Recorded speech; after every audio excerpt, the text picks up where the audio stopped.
Good evening, race fans, and welcome back. Today we're at the virtual Talladega Superspeedway for the Alabama 250 here for the All-American ARCA Series. On behalf of All-American ARCA as well as Team Goon Squad Broadcasting, my name is James East, bringing the action 1080p, 60 frames a second as we get ready to go 90 laps, 250 miles around the wide open raceway for round 10. Right now it is single car qualifying, and as always we only take the top 43 drivers to this main event. So it'll be interesting to see what happens as we've got 44 entries out here today. So one unlucky individual will not be making the main event. Thank you to all of our fans from across the world that tune in week in and week out, supporting your favorite drivers, your favorite broadcaster, and your favorite series. We definitely notice and appreciate those that have subscribed to the Team Goon Squad channel as well as those that are liking the video each and every week. Couldn't do it without you guys, and our racers absolutely appreciate it as well, as they very frequently are either watching the broadcast or live on a different device, or sometimes they're checking it out right afterwards. Speaking of checking out, Robert Hill Jr. in the 05 machine running a very sharp paint scheme here today, switching it up a little bit as we get ready for the opening laps to be recorded for our drivers. Again, we've got 44 entries and only 43 will make it to the main event. Mike Husby puts it on top of pole with a 53.87. Oh, but it's going to be swapped around early. Randy Benami answers with a 53.13. Justin Ray with a 53.33. Now the times are rolling in, ladies and gentlemen, as we've got about 18 drivers that have qualified so far. Benami, a full 13, about a tenth of a second faster than anybody else out on track here today. As we're waiting to see what Hill does on his opening lap. Did not appear to be recorded there, so not quite sure what may have happened. Not sure if that's a broadcasting issue or maybe something else is amiss here. Now we do have a poll up for our viewers at home. Let us know how long is it going to be in today's main event before you see a little bit three-wide action. The options are lap 1 or pretty much lap 2. Eric Keff, Brandon Barkuski both click off 53.04s, but it'll be Keff by just a few thousandths of a second, putting on the top spot. 35 drivers have qualified. Let's see what Hill does this time by, as you've got a few drivers that have yet to qualify. Silvers, Anderson, Hewins, Barbagalata, Carrington, all not putting down times yet. As let's see what Hill does as he crosses the line. He'll move up to 38th, not as comfortable as he wants to be. Carrington clicks off a 53.56, good enough for 37th. And this is interesting. So Davis Warren, he's the 42nd car to qualify. Fred Anderson in the number 41 machine does not appear to have put down a time here today. He has invalidated both of his laps. So Albert Hewins the third, if he decides to go out, All he has to do is complete a lap, and he will be into the main event. And it will be Clay Cantrell in the number 8, our pole setter with a 53.02. Anderson squeezes in, able to get to the last second time with a 53.35. That's good enough for 39th. So now it is Davis Warren on the bubble. Now with only 30 seconds left, I think he's going to make the main event as Albert Hewins has not made it out onto pit road. What an interesting night here so far. So it looks like that's going to be it. That will lock it up with Cantrell, Kep, Barkuski, your top 3 qualifiers. Husby and Matthews will round out the top 5 here today. So everybody who went out on track will make it to the main event. We'll have the honorary heat race to pay respects to the drivers that did not make it to the main event here today. Only driver here tonight, Albert Hewins III, who did not make it out onto qualifying.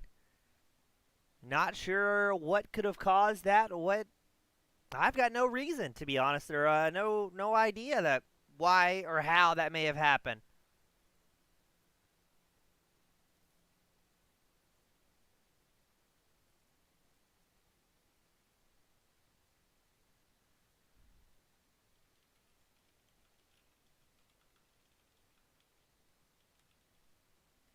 So now, again, if you're just tuning in, we have this kind of intermission, if you will. We try and get the headlights off of our screen. Nope, they're there to stay.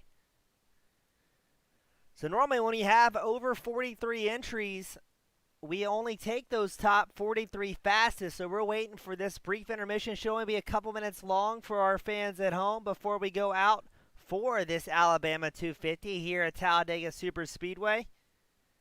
An absolute monster of a course, 2.65 miles. The track temp right now, 88 degrees in Alabama. And if you didn't catch it earlier, we've got 3 additional sets of tires available to our drivers. 3 green-white checker attempts available.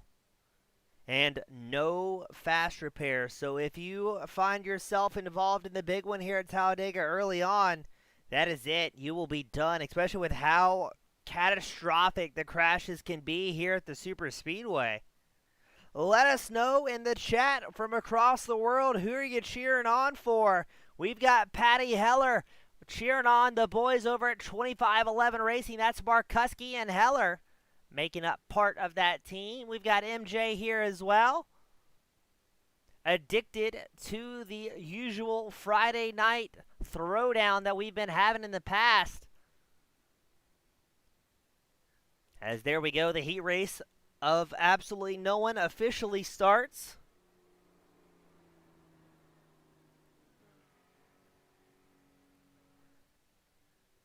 And we will just take a nice, relaxing view here at Alabama. Enjoying the sights, enjoying the scenes. Absolute massive parking lots next to the Superspeedway, runs right next to I-20. Had the pleasure of passing this track just a week ago heading to Barber Motorsports. Victoria Harper, she's cheered on the number 94 machine here today. I'm cheering on Race Control, if anybody at home cares my opinion. We've got Joseph Penn. He's acting as Race Control here today. Occasionally you may see something pop up in the bottom middle of your screen. That will be updates from Race Control on what's going on behind the scenes.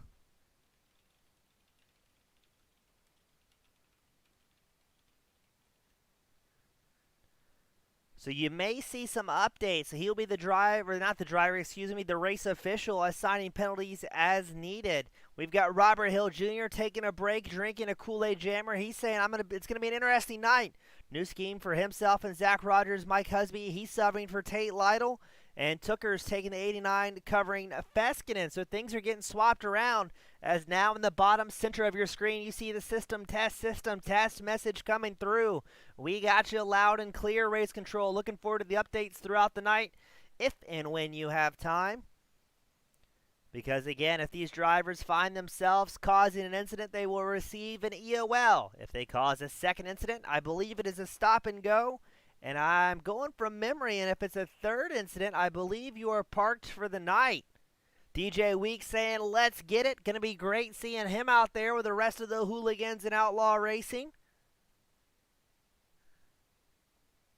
Tim Oster also cheering on the number 94 machine.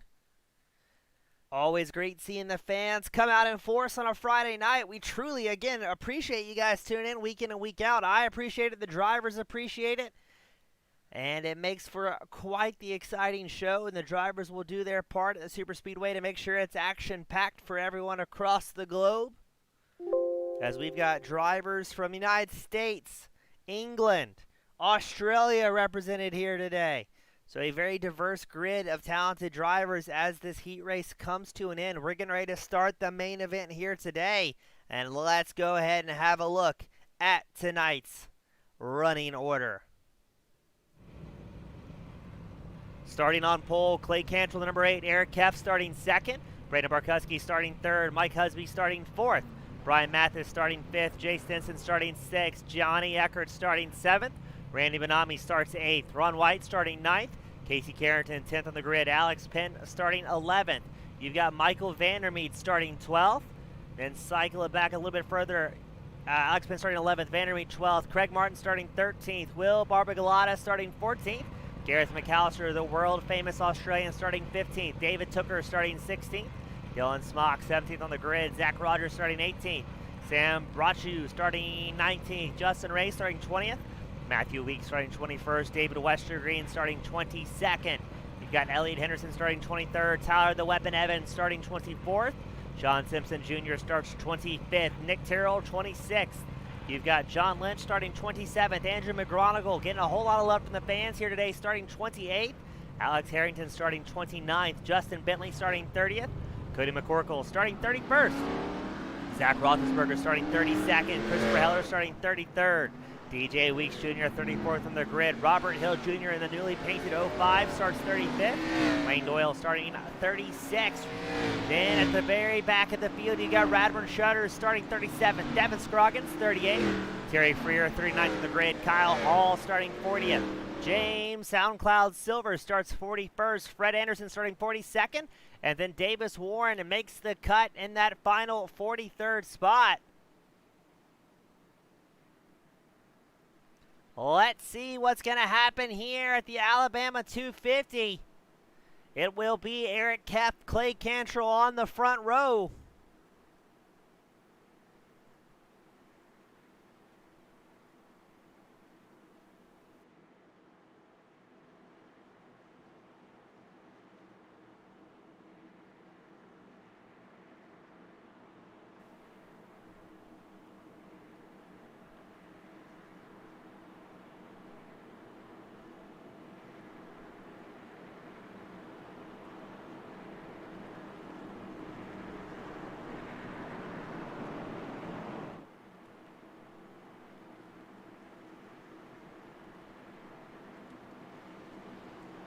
"94 laps again." We've got the pole going for our view at homes. Are we going to see 3-wide action on lap 1? Where the driver's going to be a little bit more patient.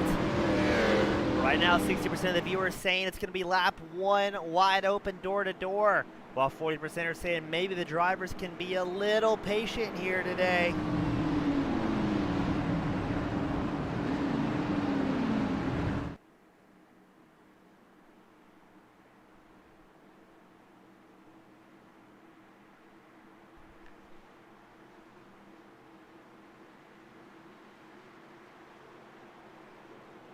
An absolutely massive field here at Talladega.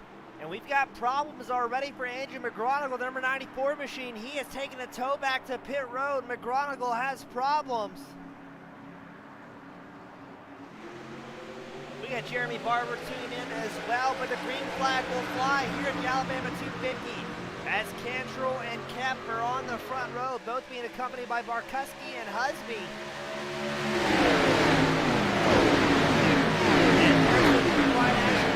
About a little bit further back in the field.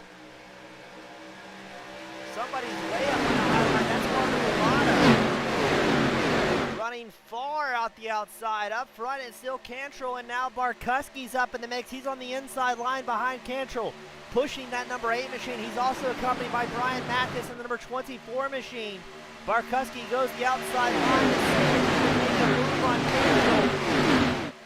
It'll be interesting to see how the lines formed up. Those that voted lap 1 3 wide, you were correct.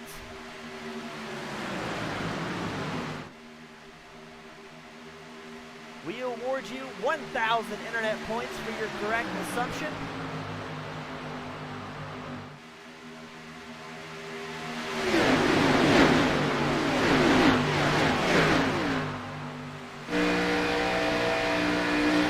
As you were on board, Aaron Kepler, rooftop of the number 35 machine is on that outside line chasing Brandon Barkuski.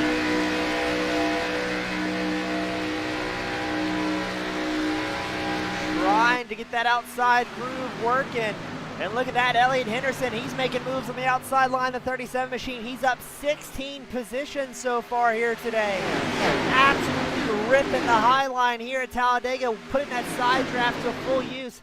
And what a great series of shots showing just how big this field is. 43 drivers making their way out tonight. This will be a game of patience for a lot of guys. When to decide to push hard and when to play it safe. As Henderson has the fastest lap of the race, a 49.99. As he goes side by side with Benami, 3 wide with, I believe that's going to be Ron White in the bright orange number 27. One driver gets bumped off towards the apron, but so far we're going to keep things charging in a forward direction. But this is what's kind of nerve-wracking for broadcasters, race control alike. Just one incident up here at the front, and it will collect the entirety of the field as somebody has blinking issues up front. Not quite sure who that was. I believe it may have been Cantrell, number 8 machine, as he's getting pushed hard by the number 24 of Brian Mathis. And now Henderson up 19 positions, now in 4th. Another person to talk about here, Christopher Heller, number 11. He is up 25 spots, and he's tucked in behind Henderson. Clay Cantrell still holds on the lead, but he's got a lot of company. We're going to go 3 wide up front. It looks like it's Brandon Barkuski in the middle with no draft support on either side. He's got Carlin's back to his next ally. That will be the number 18 machine of Jay Stinson, also in that middle groove, as the inside and outside both have at least 5, 6, 7 cars linked up nose to tail. Everybody trying to find a dance partner here. A massive game of trust. Devin Rockets comes down pit road. Number 66 machine Chronicle did get back out on track. And it appears Silvers has some sort of issue with the number 17 machine, as he's currently running 43rd on track.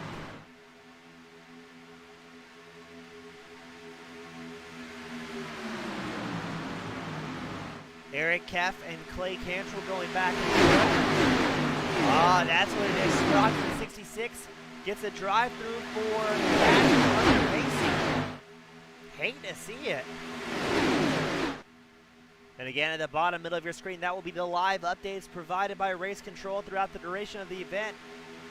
Unless his hands get a little bit tied here.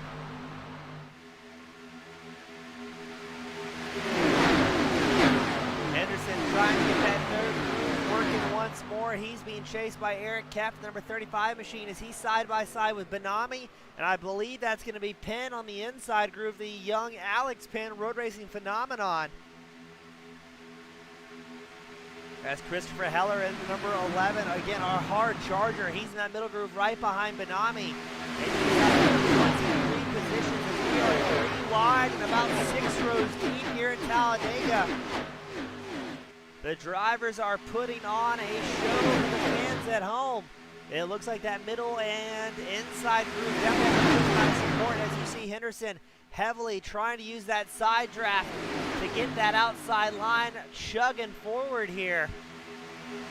Now I'm which drivers are just going to play it safe and maybe wait for the first caution of the night. The fuel window is about 30 to 35 laps before we can expect to see our first scheduled stop of the night, barring any sort of massive pileups.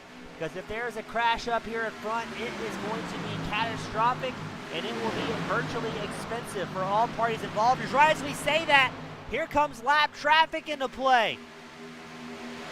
That's going to be Silvers. We're going to go 4 wide at Talladega, and here we go. The big one's going to come out early.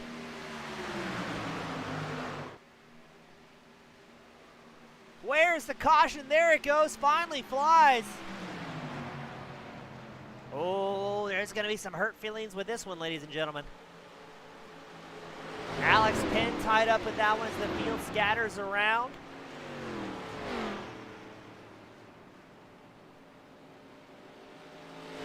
And let's see what happened to Penn. Let's back that camera angle up a little bit. Poor Alex Penn, the innocent victim. So Henderson, the number 37 machine, tries to squeeze down low to get away from Silvers. He tags Benami and then hooks Heller. Heller gets into the back of Penn, and then the bodies start hitting the floor as Alex Penn definitely had one of the worst off. Thankfully, traffic was able to whoa it up and get around him. But that is going to be an early night for several drivers. Tyler Evans also showed involved in that.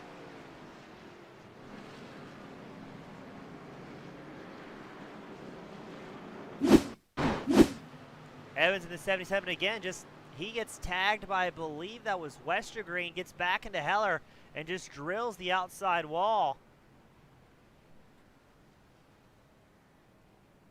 And we're going to watch one more angle because, frankly, I find it entertaining.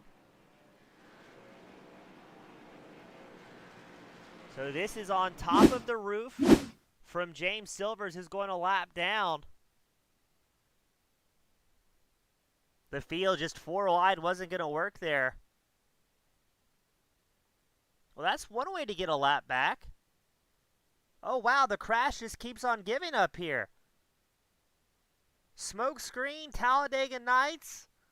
Oh, that was Evans in the outside wall, the number 77 machine. That's Heller on the inside line with heavy damage. And that will be the first big one as a large portion of the field comes down pit road to check for damage, make sure they haven't run over any debris, and maybe try and get off cycle from the leaders.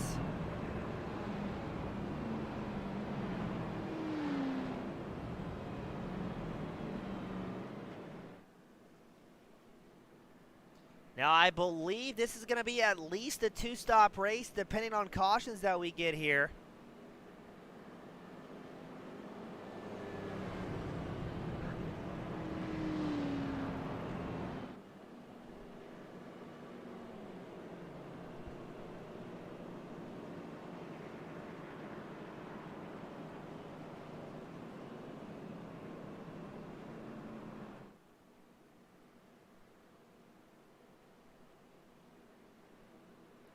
As drivers will have a long time to think about what happened, as the pacing laps are almost 2 minutes long here at Talladega. And it will still be Cantrell and Barkuski out front. Mathis and Stinson and Ron White will round out the top 5. As now it will be, looks like it's going to be Fred Anderson, number 41 machine, our current hard charger.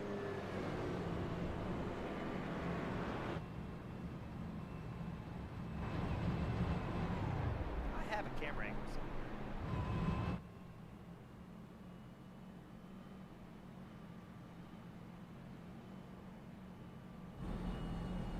Maybe I don't. Yeah, we do. Absolute professionalism up here in the broadcast booth. You're checking out Fred Anderson, the number 41 machine, current hard charger on track. Again, up 27 positions from where he started. Kind of winning the old draft lottery here, as well as avoiding the first big one that came out. Able to propel himself all the way up into 15th. Not a bad start for Anderson.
as we get them gridded back up 2 wide for our first restart of the night.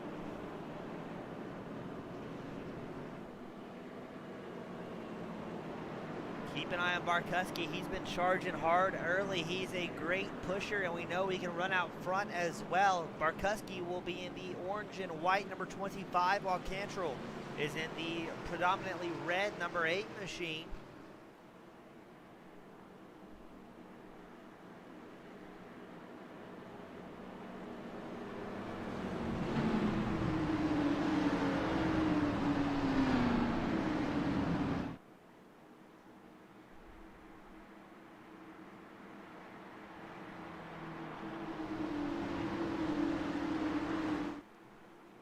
As we get ready to fire it back off here at Talladega.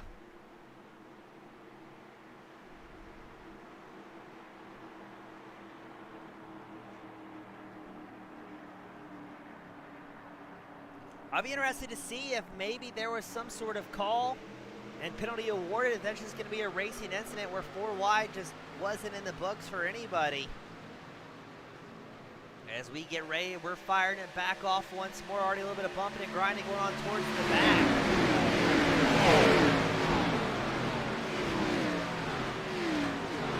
Now everybody inside the top 14 have opted to stay out here. So 15th place back with David Tooker leading that pack, the fill-in driver for Feskinen. All coming in during that yellow flag. Full course caution. Brian Mathis, he gets right behind him.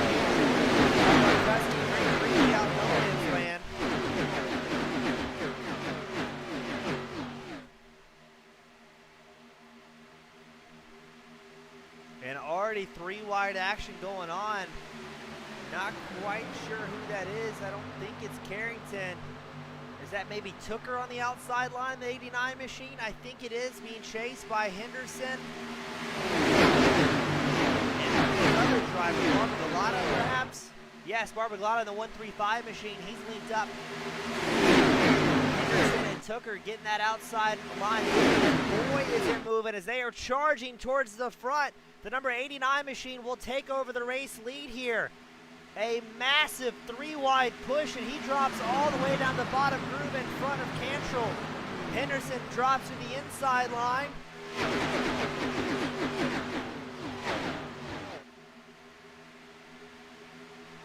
Tooker trying to make that car 3 rows wide, but it's very early to be doing any sort of blocking.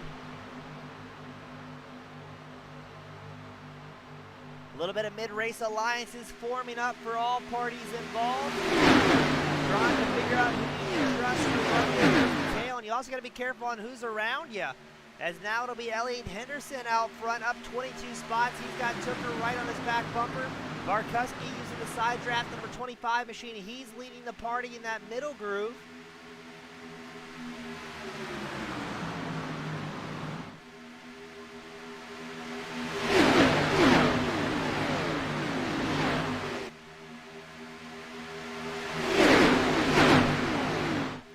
As we're going to go 3 wide once more to start-finish line straight. It looks like it's going to be Henderson at the line here. Barbagalata very close. He's running on the high groove while Barkuski's in the middle.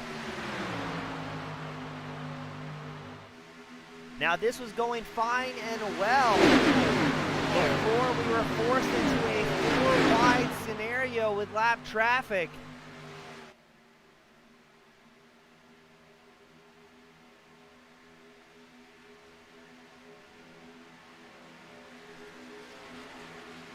And we did get word from Alex Penn, the number 30 machine driver. He will be going back out on track in less than a minute. Despite being tied up for a repair, but look at this. Is it going to happen again? Here comes lap traffic. I think that may be Evans in the 77 machine, who quickly gets as low down as he possibly can. The field swerves around him. Evans can't get much lower below the double yellow, just trying to avoid getting run over. As Henderson, Barkuski, and Tooker all in that front row, able to get through nice and clean, no worries.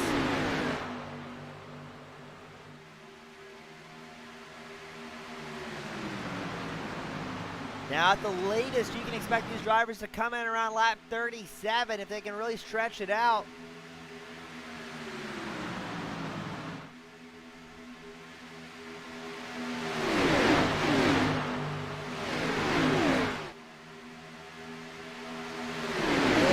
Opportunity. Alex Penn makes his way back out on track after 5 minutes in his pit stall, trying to get that number 30 machine hammered back into shape. Up front, it is Henderson, Barkuski, Tooker. And where did McAllister come from? The world famous Australian in the 888 machine, now running inside the top 5, currently 4th on track. He's on the middle groove chasing Barkuski, the aptly sponsored Outback 888 machine. I appreciate that. He's running 4th on track. He's got Barbagalata right behind him. And to his left side, he's got David Tooker in the 89 machine, as well as Clay Cantrell in the 8. Penn drops down to the loud traffic through once more.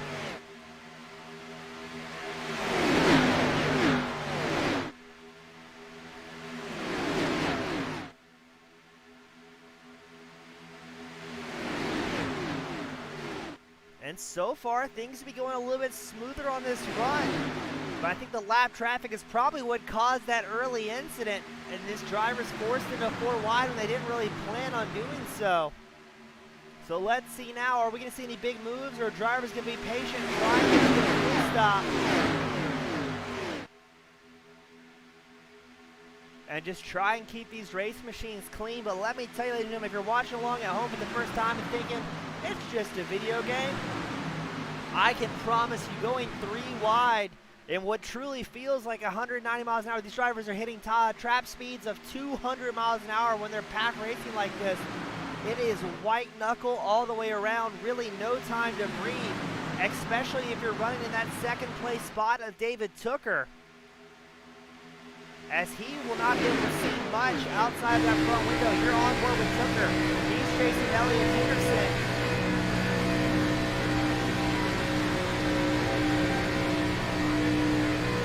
Got to count on Henderson to hit all of his marks, not to make any mistakes, because if he does, Tooker will overcook the corner and start, or worse, swerve right into the race line where other drivers are occupied. Barkuski doing a great job with McAllister in tow. Really hold on to that middle groove here. You got the number 18 machine of Jay Stinson trying to get the high sideline working, but not getting a whole lot of support at this stage in the race.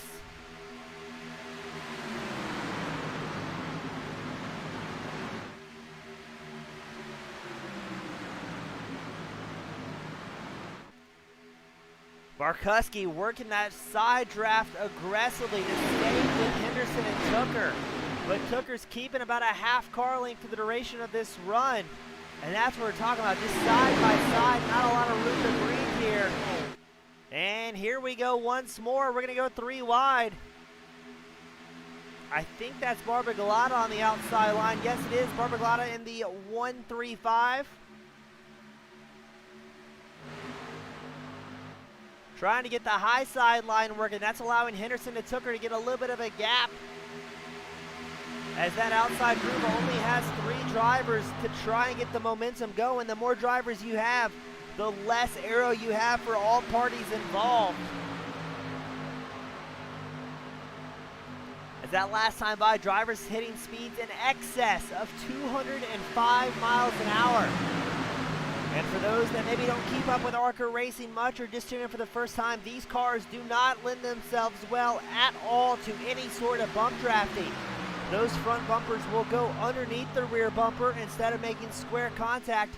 Lift your friend's rear end up in the air and send them careening across the track. So they are on the ragged edge of closeness, staying within a couple inches of each other.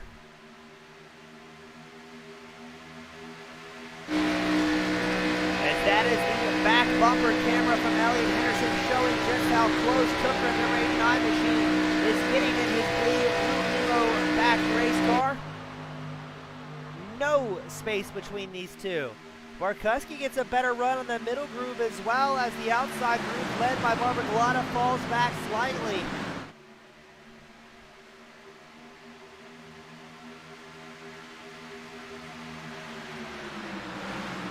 Davis Warren, our current hard charger, he's up 27 spots. He qualified 43rd, right on the bubble to make it into the main event, and has been able to climb all the way back up to 17th here today.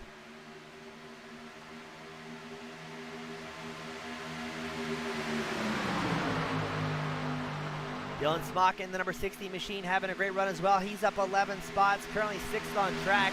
He's behind Barkuski and McAllister, who are running that middle groove.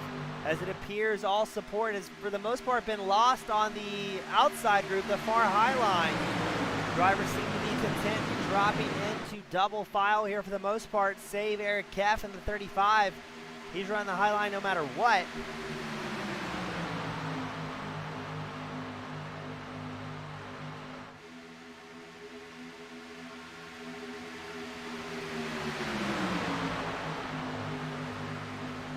Not a lot of room to navigate for our drivers. Barkuski in that middle groove has been working that side draft aggressively, trying to take some air off the number 37 of Elliott Henderson and propel that bright orange number 25 closer to the front.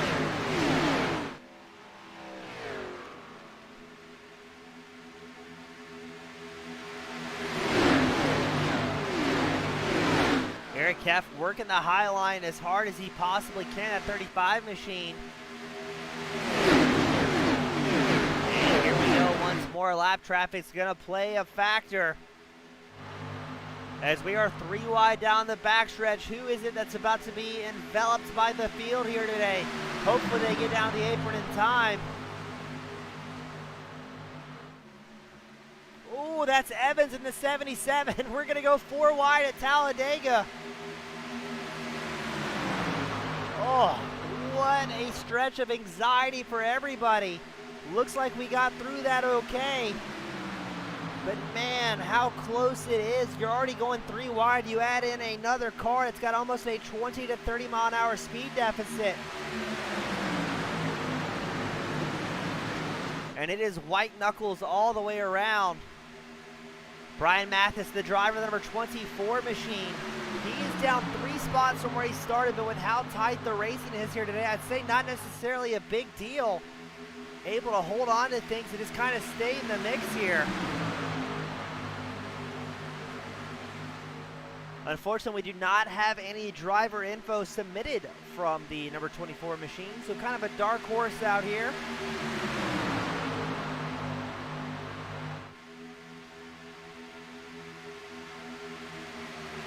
What I can tell you is he's been on the iRacing service for just about a year.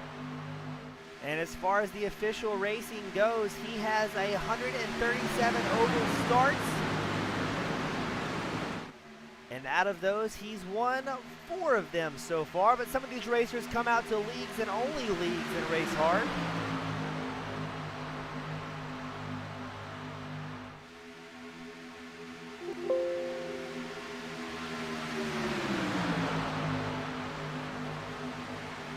As I don't believe Brian has raced at all. I'm trying to pull him up on live timing here, and I'm not seeing his results anywhere, so he may be a newcomer to the 24, possibly a fill-in driver. I'm not entirely sure on that.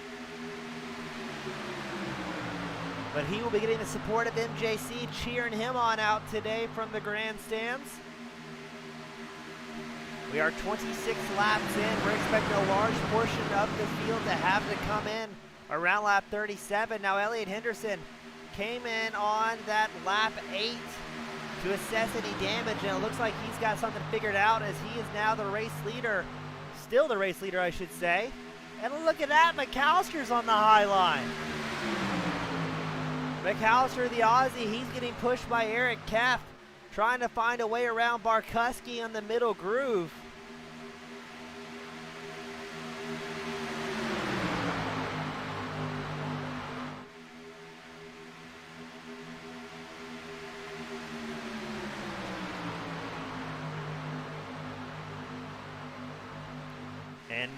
And more 3-wide action.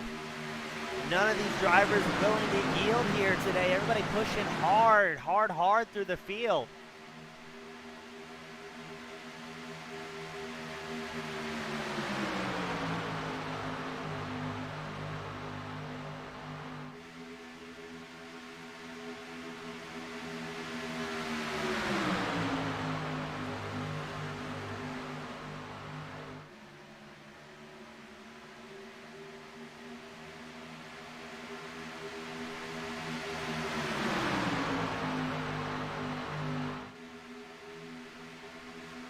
Very impressed with the driver's ability up front, as it looks like Henderson, Barkuski, and Tooker get a little bit of a gap over the field. But just as we say that, Jay Stinson running that middle group. He's side by side with Cantrell and McAllister. It looks like they pull him back in. McAllister not sure if he's pumped being on the high line here, as that outside line seems to be losing just a tad bit of steam down the backstretch. Not seeing too many drivers move to that outside line. Looks like Warren and the number 70 machine kind of hinting at the outside line. Yes, looks like Warren's going to fully commit to it, trying to catch up to Eric Kep and Gareth McAllister. Warren up 32 spots so far here today.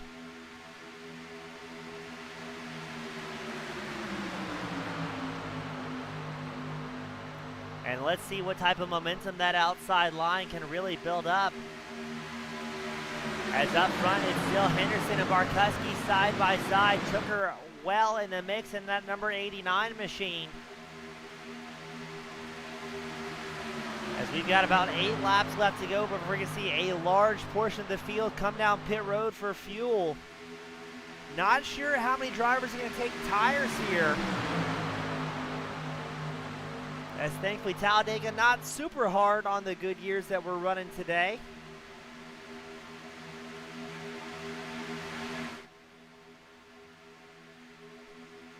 Henderson and Barkuski just can't get away from each other. Man, look how tight it gets between the two. Tooker still all over the back bumper of Henderson, as both drivers giving a little bit of a wiggle, a little bit of a shimmy. Now Henderson and Tooker did come in on lap 8. Barkuski and McAllister and Cantrell have not come down pit road yet so far today.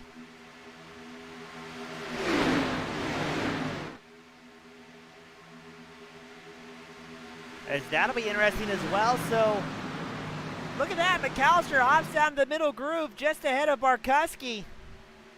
The absolute mad lad Australians trying to make some moves here. But this raises an interesting question. Henderson and Tooker are locked up nose to tail on the inside line. If McAllister, Barkuski, Stinson, these drivers need to get ready for a pit cycle, it's going to be very tough to get on inside groove, as we are still 3 wide. 3 wide for about 15 laps, I would say. And now it will be Barkuski's turn to lead the outside groove.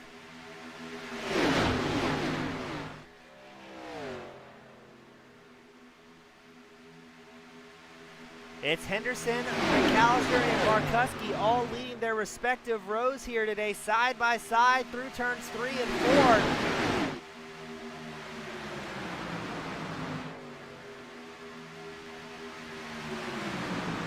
Let's all hope together lap traffic doesn't somehow get in the mix here, as oh, it might. The commentator's curse strikes once more. Here comes traffic into turn 1 as your race leaders are still 3 wide and at least 3 rows deep. Oh, that's going to be tight. Barkuski able to hold on to the outside line. He was in probably the most dangerous position as the field moves to the middle and high grooves. Oh man, the drivers have to be happy that that got through quickly.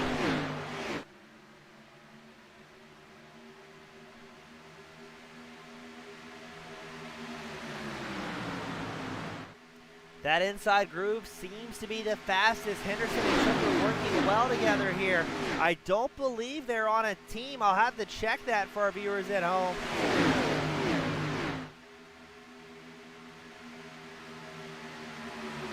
No, Henderson racing with 2511 Racing, and I believe Tooker is on Mountain Man Motorsports.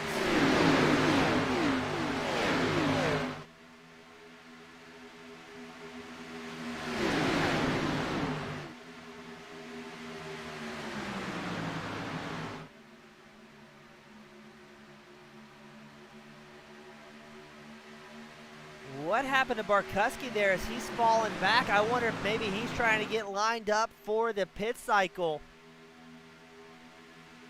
So now it will be Henderson and McAllister leading the inside and middle groove. And McAllister has yet to box in that 888 machine. We're guessing he's got 2-3 laps at the most to make his way on that groove before he is out of gas, as he has not yet came in so far today.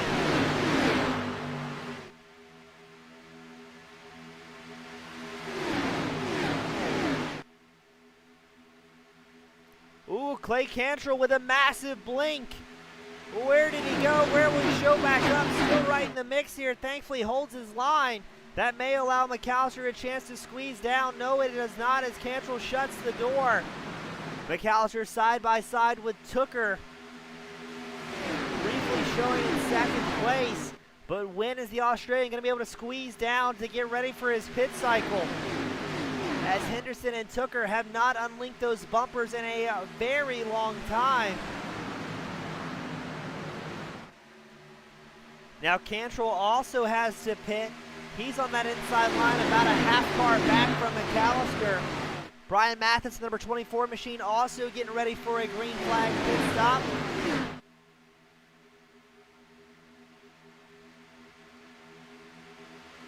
McAllister trying to shot his way around Henderson to maybe get in front and get ready to tuck in. Just looking for any sort of opening on that inside line. He's got to be careful not to run out of gas here, as that may be just as dangerous as a crash rapidly coming off pace. As again, we were told 30 to 35 laps on a fuel tank here at Talladega, but we have that caution that may extend it maybe 2 laps.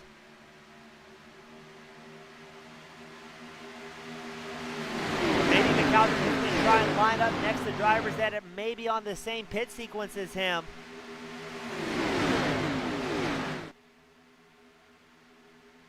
Randy Benami in the 195 machine, he comes down pit road to initiate a green flag stop.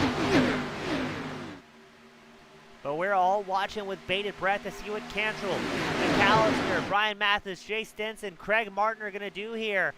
5 drivers inside the top 10 that have yet to pit, as we got a little bit of swerving and grinding going on that inside line. I think that's drivers trying to get ready for that green flag stop. As again, it is going to be 3rd through 7th place. We're expecting to come in any lap now. Because your race leaders, Henderson and Tooker, they came in on lap 8 during that first caution sequence. A little bit of smoke there towards the back, not seeing any big incidents so far. Benami gets out of his pit road in 15 seconds. He took 4 fresh Goodyears and a full tank of gas. Somebody gave a little bit of a wall tap there.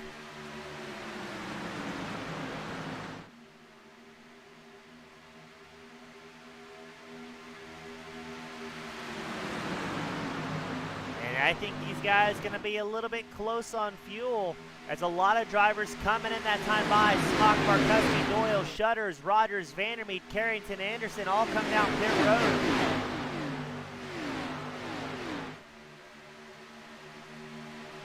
Possibly this time by, you may see all 4 of these drivers inside the top 10 dive down pit road together.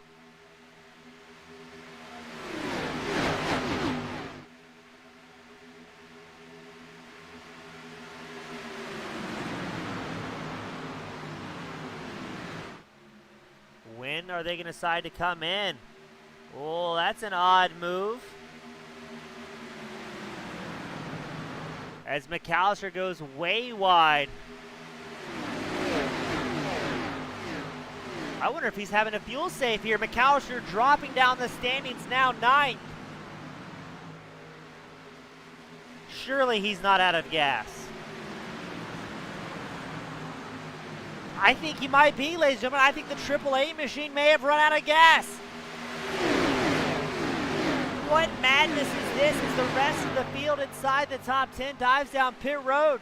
Gareth McAllister, the Australian, I am fairly certain has run out of gas here today. Oh my, what was going to be the best run from the 888 is going to end in heartbreak. Let's listen on board here. He's got a little bit there at the end. Yes, we get confirmation from race control. McAllister has run out of fuel, trying to limp it down pit road. The heartbreak for the world-famous Australian is felt across the world. He's got to pray for a caution now to try and get back out there in the mix, as this was probably one of the best runs he's ever had. And now things are going to get all sorts of wild as you've got lap traffic. Drivers coming out of pit road all in play here. A lot of drivers will be on different pace, and look at the madhouse down the backstretch as they're bobbing and weaving, trying to cut through the field.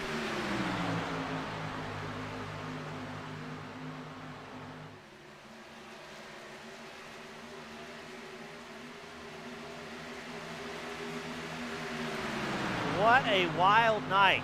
Absolute wild night.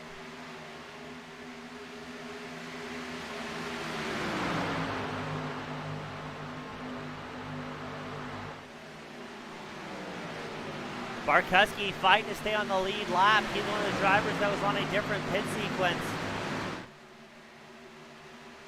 as he came in on lap 38 for a full stop, full tires, full fuel. Henderson and Tooker have been dominant out here today, still running nose to tail.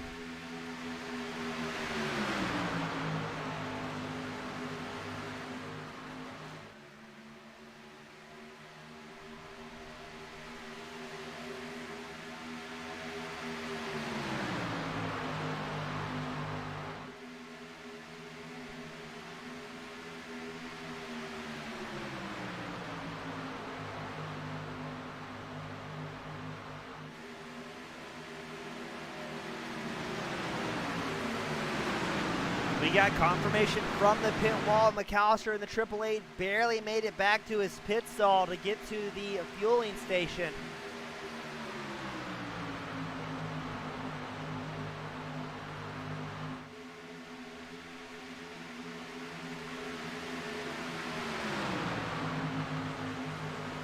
Henderson and Tooker having to cut through traffic here.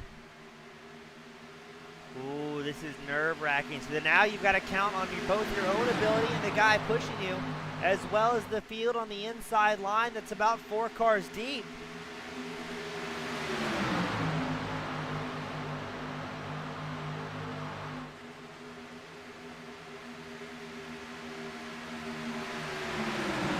Looks like everybody able to get through nice and clean, no worries.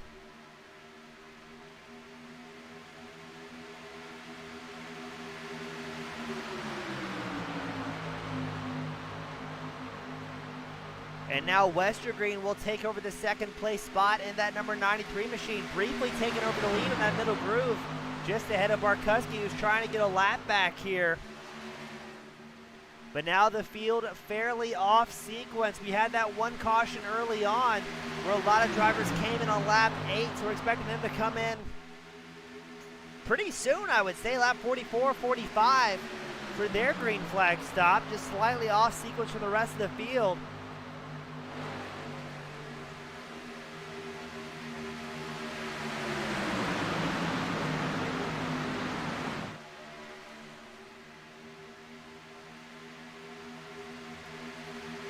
We get another update. Every driver on the lead lap here, 1st through 22nd, came in on that first caution, while the rest of the other half of the field, I should say, is off sequence, or at least on a different sequence.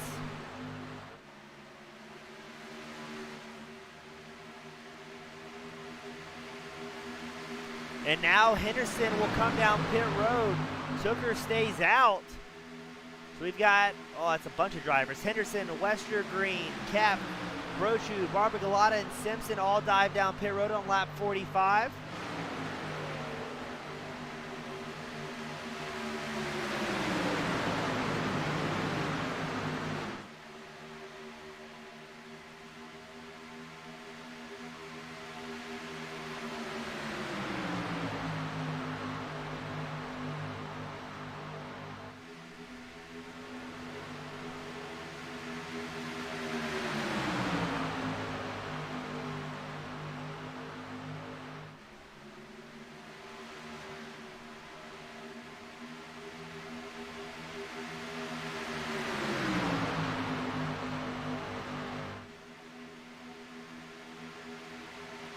And now we've got Eckert, McCorkle, Roethlisberger, Weeks, Freer, Harrington, and Scroggins also coming down pit road. So we've got a whole lot of different cycles getting thrown out here.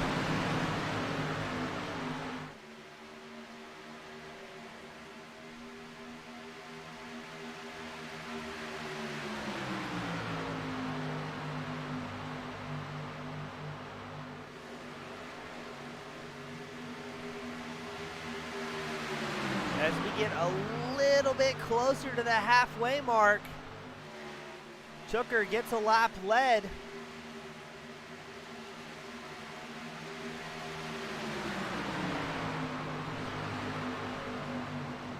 And now Tooker will come in. So Warren will be the new race leader. His last pit stop was on lap 9.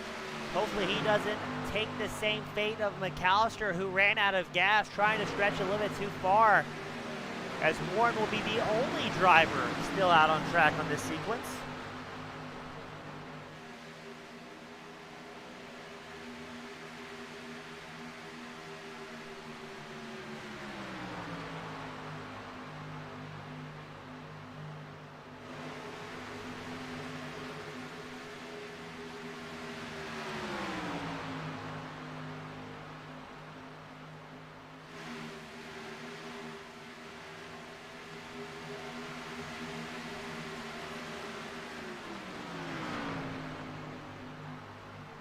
And now, Warren diving in deep into pit road to get that number 70 machine woed up. He may get a speeding penalty for that one. As look at that, once again, here comes Henderson, linked up with now Westergreen and the number 93 machine, your race leaders. They will be about 3/4 of a second ahead of Jumpin' Johnny Eckert, as both Henderson and Westergreen came in on lap 44 together. And just like that, things have been shaken up as the caution comes out, ladies and gentlemen. Trying to find out where it is out on track. I believe Smock may have been involved in that. It shows Ray, Husby, Smock all off track.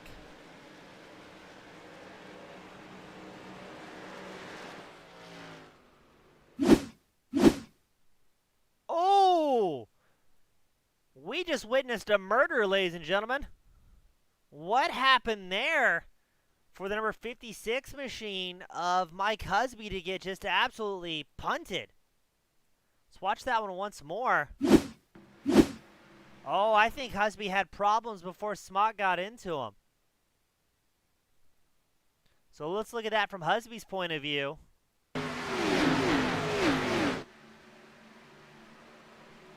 What happened there?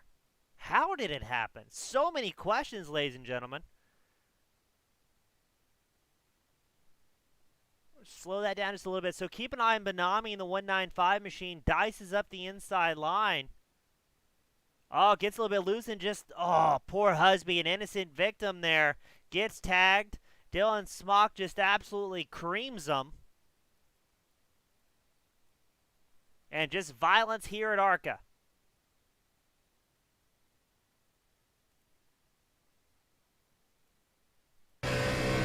You're on board with Dylan Smock. Just nowhere to go and heavy damage for both Husby and Smock. Smock takes a tow back to pit road as the rest of the field scatters to avoid the carnage. And that will be the end of the night for several drivers. So look at this. Davis Warren in a spectacular spot here. He came in on lap 47. He's got the race lead now. As we bring out, I believe that's our second caution of the night.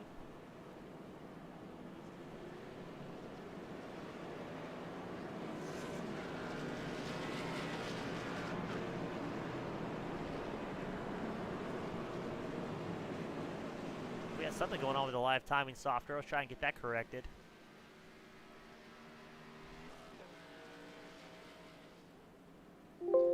See if we can load that once more and maybe see why the timing tower wasn't working proper.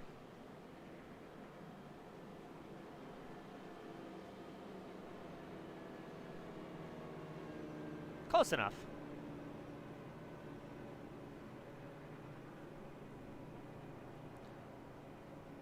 We are going to get a quick chat from Alex Penn, the road racing phenomenon.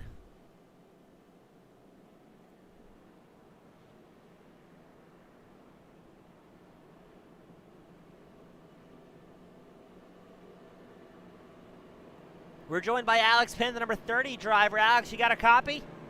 I got you. Alex, it seems like things just keep getting worse and worse for you and the number 30 crew. What's going on out there today?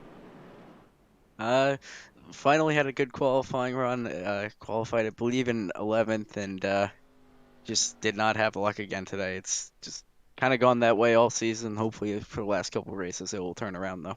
Now, Alex, are you going to be able to get that Porsche ARCA Sport machine back out on track, or do you think you were parked for the evening?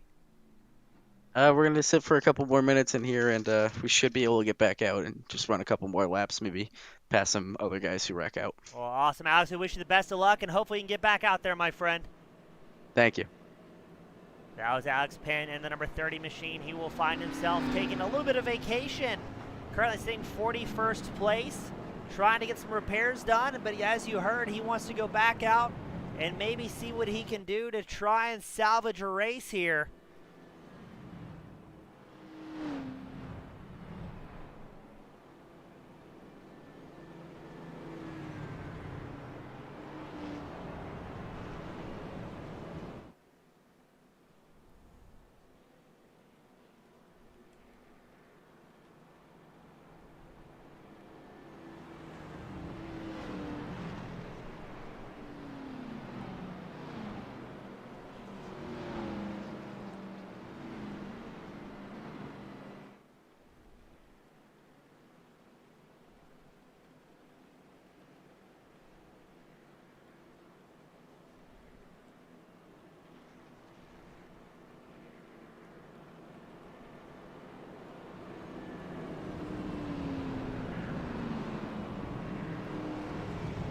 Oh, what a night at Talladega. The Alabama 250, we've had two big cautions, some hard damage, and now it'll be Elliott Henderson out front.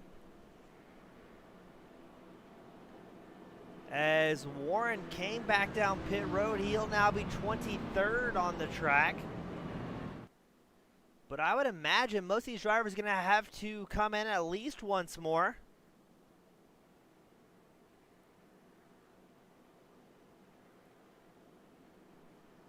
As it is a 35-lap fuel window for these drivers.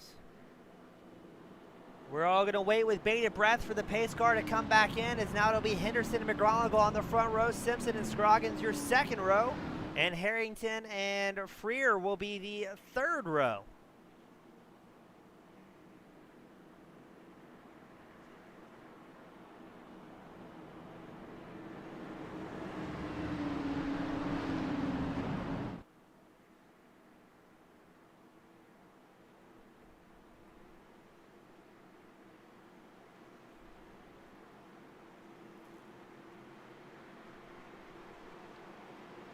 Pace car is in.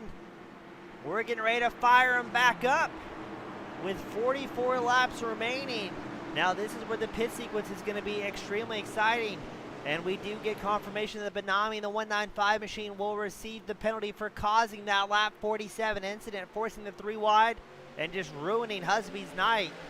Green flag flies. Let's see what Henderson and McGraw will do on the front row here today. Scroggins also on the outside line. Simpson on the inside line. And the number 65 machine, we got somebody going 3 wide early on. I think that may be Harrington on the outside groove. No, that's going to be Terry Freer in the 46 machine.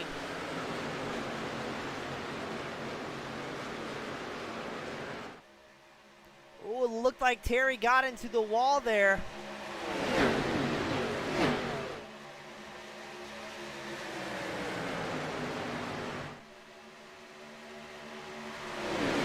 On for absolute dear life, as it looked like Harrington almost got into him there. Who is that? Is that Ron White? I think in the 27 machine. He is all sorts in the mix of it here today.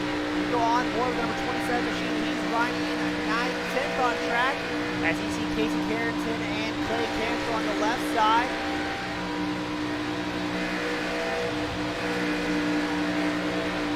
And look at that, Kyle Hall makes a gutsy move around the outside, accompanied by Gareth McAllister.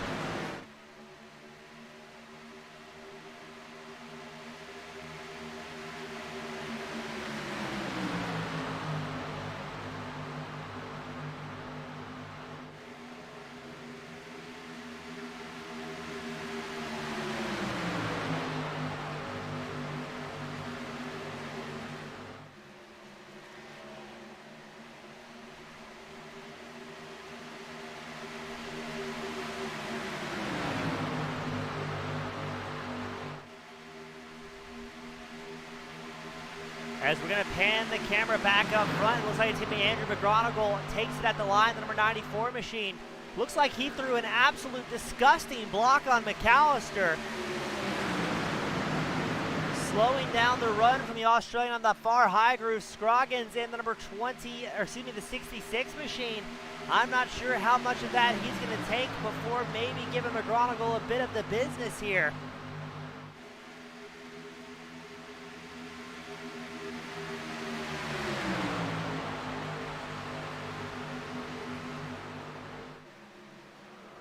Oh, there we go. Who was that that just got punted? I think that was a lot of people. That's going to be the big one, I think. Oh my goodness, ladies and gentlemen.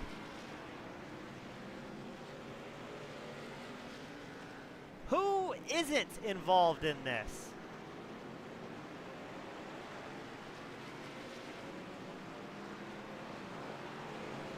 I'm almost certain that started with McAllister getting tagged. Let's take a look at the number 88 machine. He gets hit by, I believe that's Harrington. Cantrell gets collected. Hall gets collected. Scroggins gets collected. Everybody that you know out on track has failed. Oh, look at Tyler Evans flying through the air. Tyler Evans gets absolutely sent. Wow. That is spectacular. Again, it is quicker to go through who is not involved in that. Not sure if McAllister came down there or what the issue may have been, but let's watch that one once more from Tyler the Weapon Evans. Just getting sent to orbit. So we're focused on the Texaco back, number 27. He's behind the 27, excuse me, the number 77. He's behind the 22 and 27. Tries to woe it up, gets tagged. He's right in the mix in here, gets into his teammate Silvers, and and just absolutely sent to orbit from Vandermeer. So 3 teammates just there were involved in that one. Did anyone make it through there unscathed? Bueller?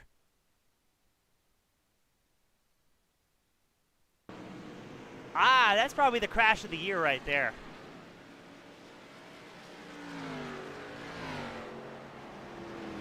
So now we're going to do that on board with Lane Doyle, number 32 machine.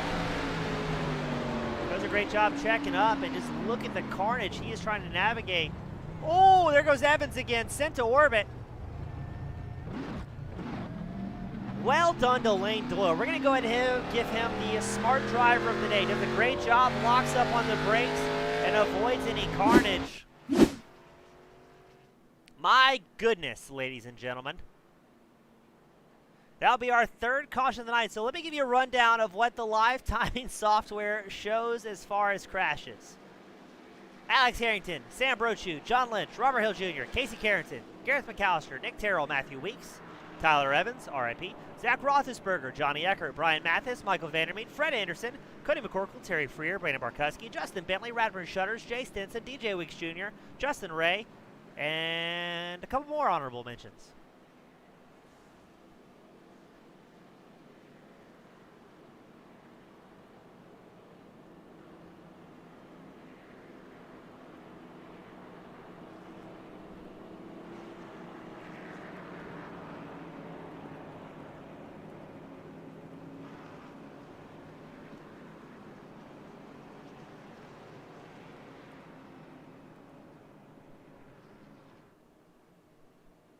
Wow.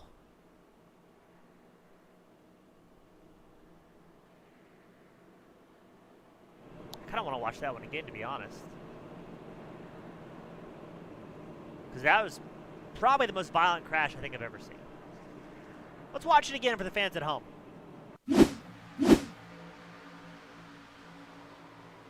Just goes from bad to worse for all parties involved.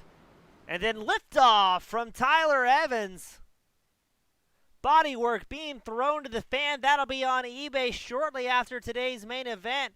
Tossing and turning like a Six Flags run. And man, just carnage here today.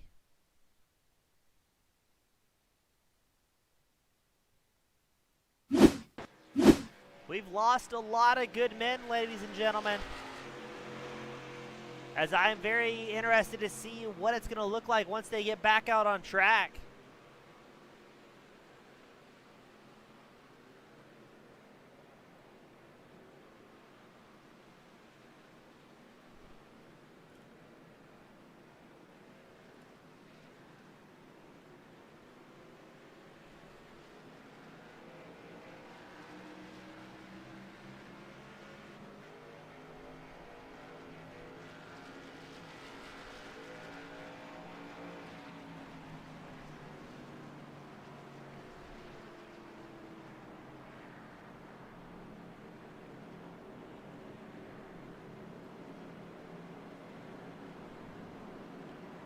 Again, that was probably the most spectacular crash I've ever seen.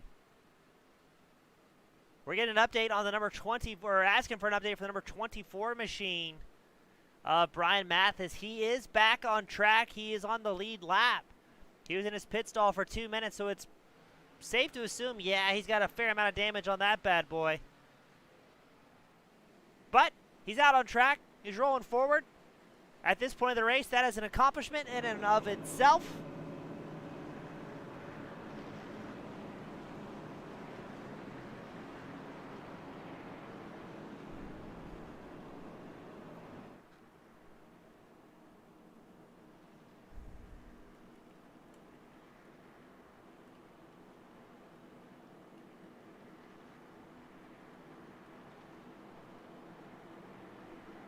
Got Spino Racing cheering on Stinson, Mathis, and Brochu.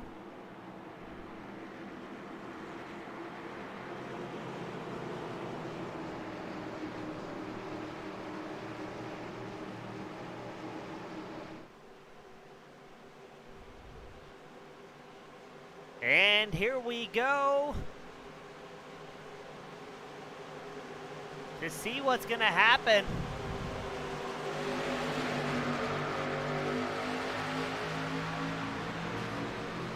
And already we hear some bumping and grinding going on as the field will rapidly be dwindling. We still have 36 drivers on the lead lap, but there's going to be all sorts of vehicles in total disrepair here. Bodywork has been sacrificed to the racing gods as Henderson tries to take over the lead once more. Devin Scroggins in tow.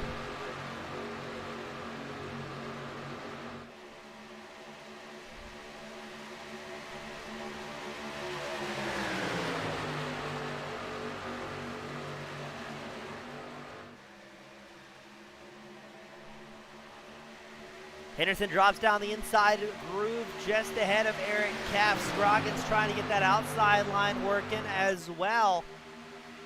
And we get a report that the number 85 of Harrington will receive the EOL for causing the lap 53 crash. I believe that is just for a formality, as most of the drivers have been destroyed in that crash.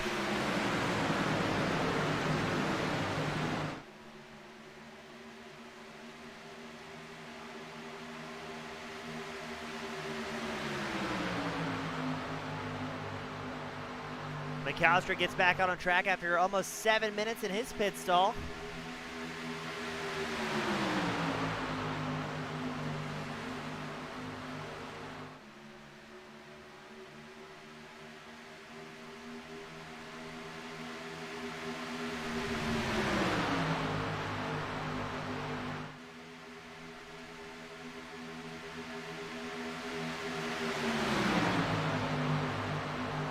As now Scroggins gets a big run up the middle groove. He's accompanied by Lane Doyle in the 32. Scroggins up 36, 3-6 positions so far here today. Your race leader, Elliot Henderson, is up 22. So maybe some of the drivers that decide to play it safe, that either decide they want to run out front the entire time or run at the very back, may have been a wise decision. As now here comes David Tooker once more in the number 89 machine. He's on the high groove. Scroggins looks to the middle groove, not quite able to get clear of Henderson. A little bit of shimming. The middle line stacks up hard here.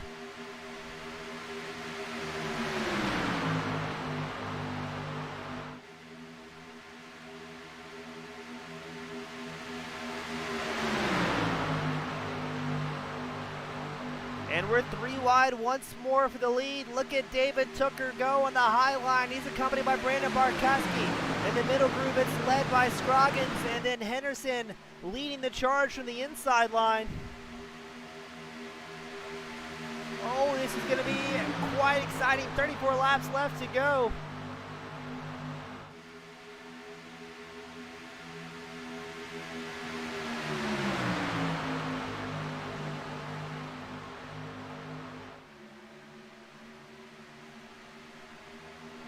Henderson has about a car length over that middle group, makes it almost 2 car lengths. Now we know Tooker can push, but can Barkowski return the favor to the number 89 machine to try and propel that outside groove up towards the front? As we are 3 wide and about 4 rows deep here, it looks like the outside line surprisingly has the most amount of momentum, as now Carrington joins the party in the outside line in that number 9 machine. And man, Tooker really has some momentum going here. How much momentum does he need though? Is he going to try and cross to the middle lane? He goes all the way down. Barkowski follows to the middle groove and leaves. I believe that's going to be Brian Mathis, number 24 machine, charging through. He's going to be now 7th on track, but all by himself on the high line.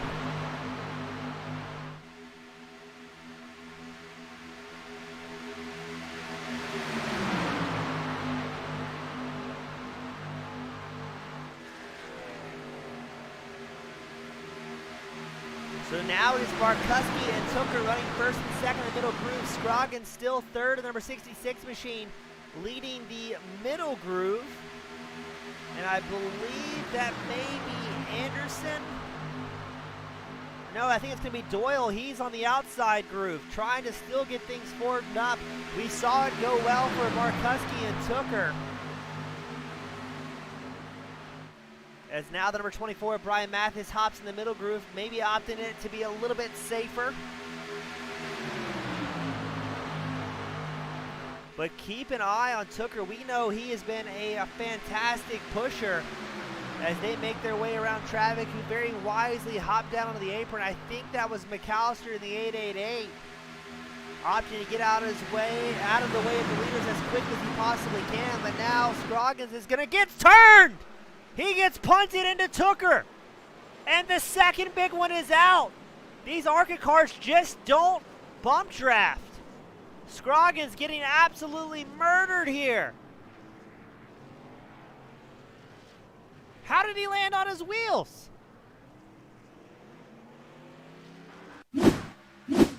Oh, that's exactly what I thought it was. Scroggins gets a good hearty shove from behind. Let's back it up. Make sure the number 41 maybe also doesn't get a push. No, the 41 just gave a little bit of a shove to of Scroggins. Took gets annihilated. Then Scroggins goes for a massive ride, sliding on his roof through the track. And this is what's crazy. Lands on his wheels. Keeps going forward. Scroggins, the absolute mad lad. You're on board with Devin Scroggins. 66 takes a look at the field around him, then up and over he goes.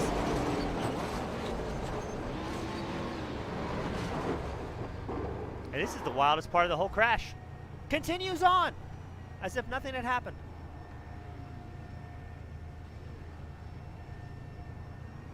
Trying to see.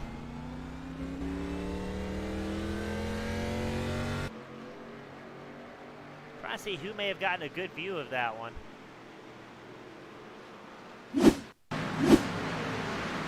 Davis Warren, he gets a great bird's eye view. Oh, no, he got into him as well. So he will not leave this unscathed. It only shows Scroggins, Anderson, Mathis, Tooker, and Eckert involved in that. Warren not having any time for it.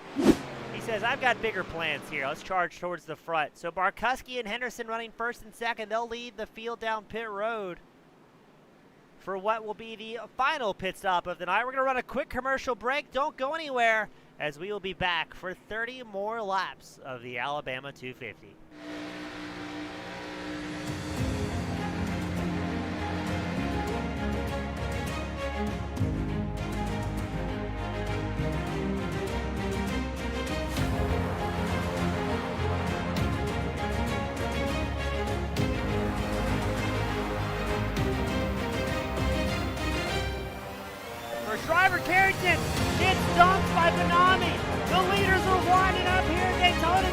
Everyone is out.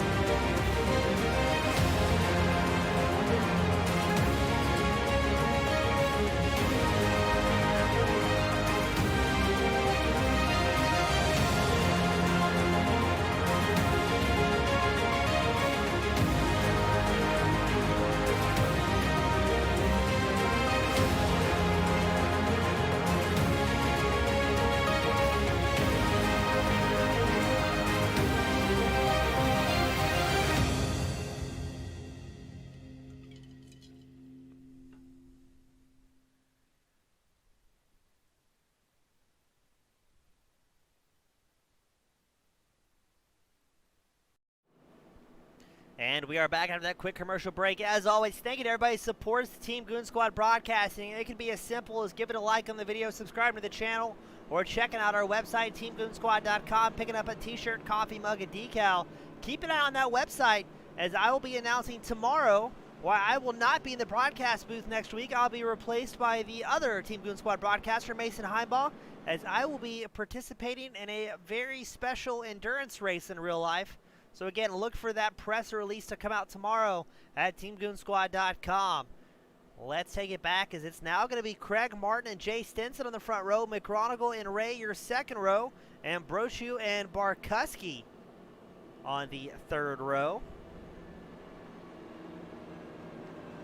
Now, all these drivers last came in about lap 54 to 55. I can't imagine they're going to make it to the end on fuel. Maybe gambling here, as a few of those guys come down pit road. We see Stinson, the number 18 machine, he dives down pit road.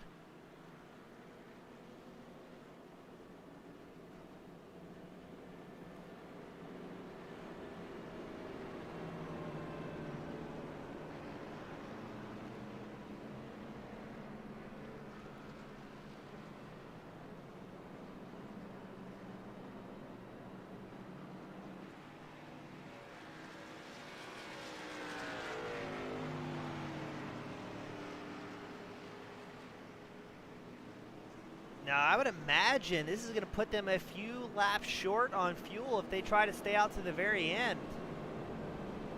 Maybe they're banking on another caution and just valuing that track position above all else.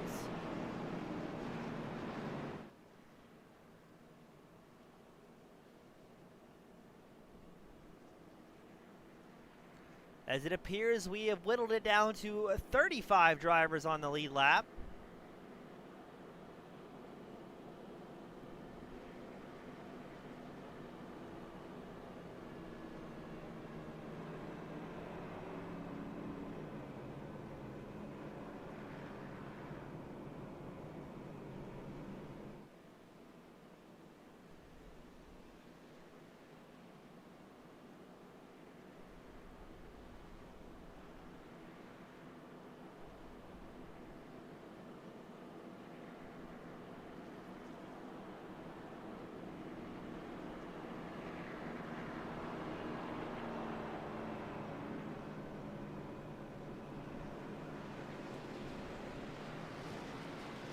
So we're getting multiple incidents.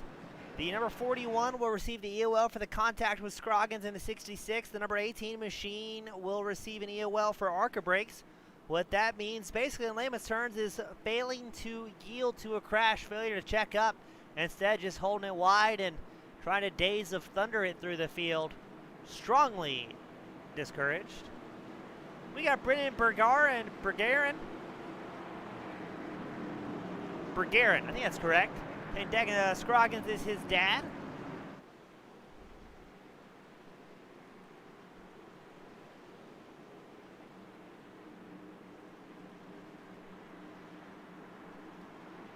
And here we go. What could be the closing laps of today's main event.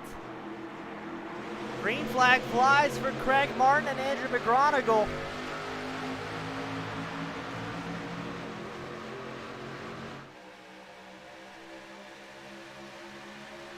Keep an eye out on Radburn Shutters, the number 5 machine. He's up 32 positions here today. Racing with Cornerstone Motorsports, he's got, I believe that's going to be Ron White right in tow with him. Now it's very interesting, you've got so many drivers with damage here they may be able to hold in the draft, but if they get outside that slipstream, excuse me, it's been a long night, it's like a parachute being thrown out the window. So it'll be interesting to see how that affects the race as McGronigle and Brochu get on the inside line. McGronigle in the 94, Brochu in the 10. Ooh, close there. Looked like Eric Keft slid right behind Shutters. And look at that, Shutters is out front. I want to say for the first time this season, the number 5 machine drops down to the inside line. Everybody shuffling around here.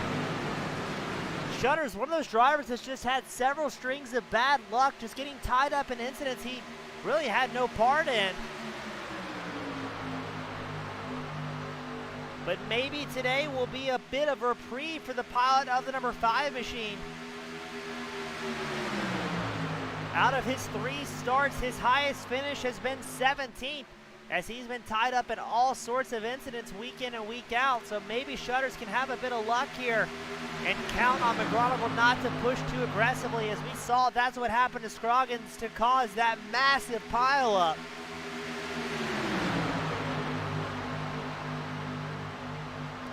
Now it shows Brochu in the lead in that number 10 machine. He's on the middle group getting pushed by Matthew Weeks.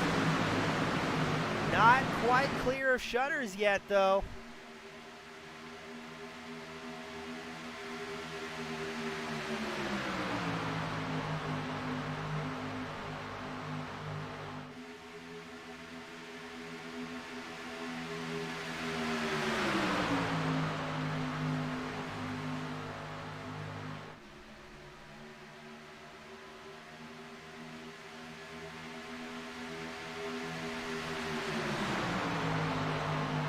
Shutters hold on to it for dear life. 26 laps left to go.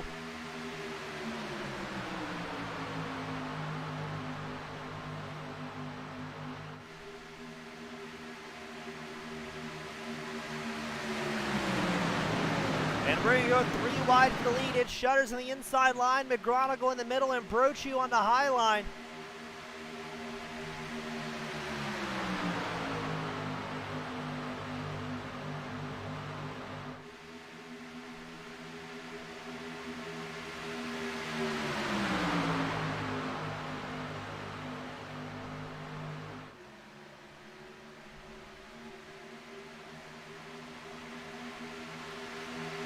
This is getting all sorts of hairy up front. Brochu getting pushed by McGronigle.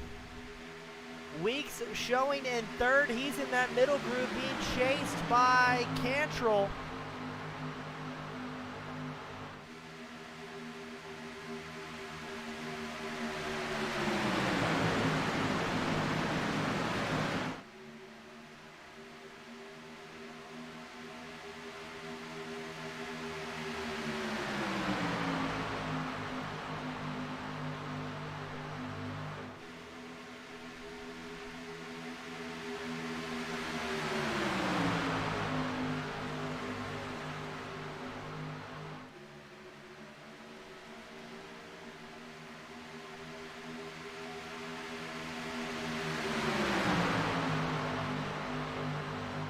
Oh, this is going to be exciting. This can only go one of 2 ways. We run it green to the end and everybody behaves, or we lose patience as this run progresses. Once it's about 10 laps left to go, I think it's going to be no holds barred, beat them up, knock them out racing.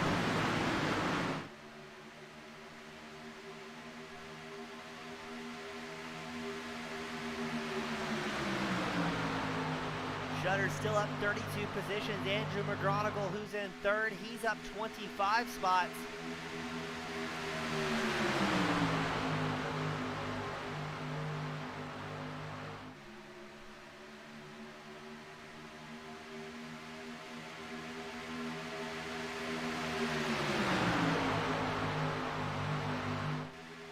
Very intrigued to see what's going to happen here. It's still Brochu and Weeks out front, not having any problems so far.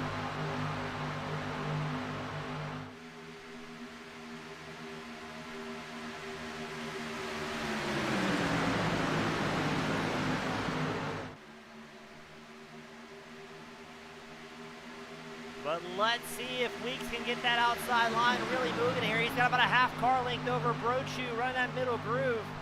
You still have Kep. He's been committed to that high line all night long as he runs side by side with Cantrell, number 8 machine.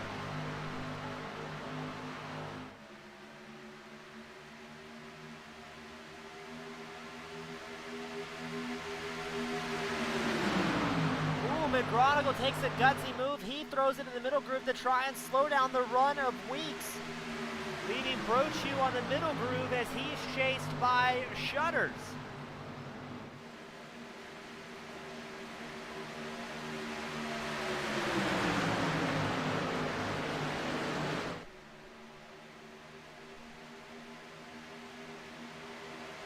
I see one driver off track. It's going to be Husby, but no caution comes out yet with 21 laps left to go. And we're once again 3 wide up front. It's Weeks, Cantrell, and Kep, all leading their respective lines. Randy Benami trying to make some moves as well in the 195 machine.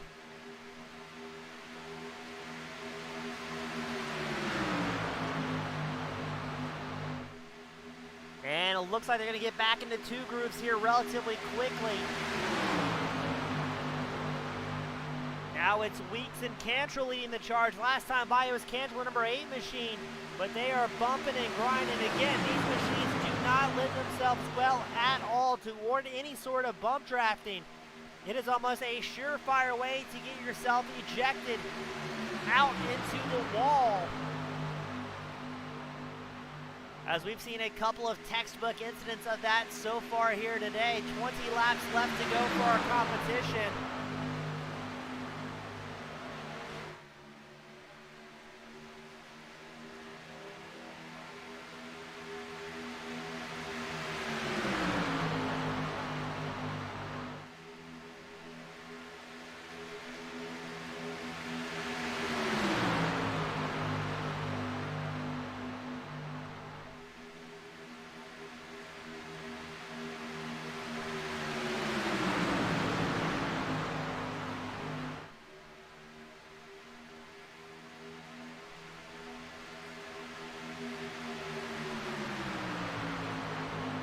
Here comes Weeks on the outside line, trying to get some momentum against Cantrell. Now he's got Randy Benami pushing him. Cantrell's getting pushed by McGronigle. They're kind of sizing each other up here.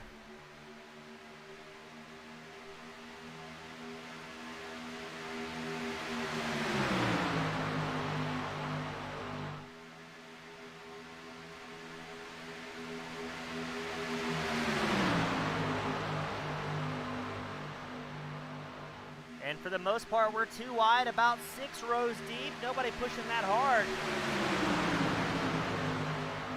Kind of weighing each other out now. Both Cantrell and Weeks came in on lap 64. They are going to be extremely close on fuel here, while McGronigle came in on lap 55. I can't imagine McGronigle's going to have enough go-fast juice to make it to the end, but it's going to be very interesting to see as he is staying inside that draft of Cantrell. That will make his runs just a little bit longer.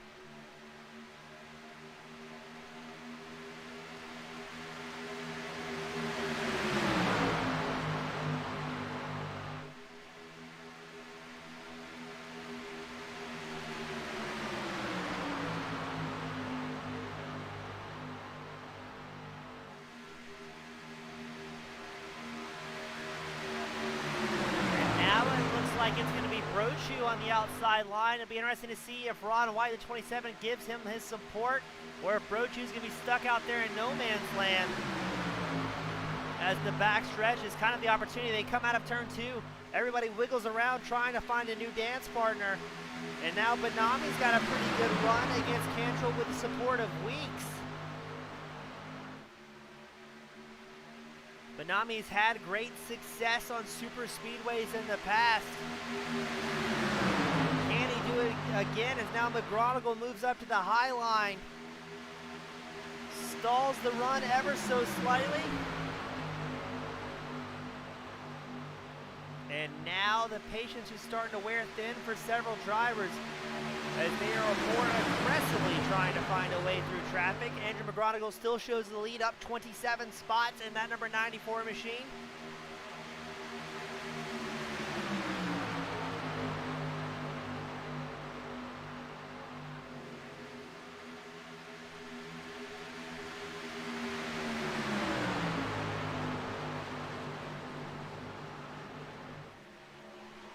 And a yellow flag interrupts the party.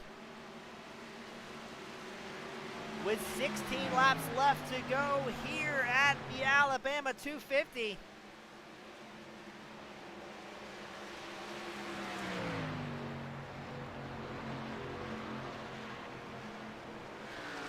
Let's see, it shows Carrington involved, but sometimes the live timing tends to lie to us.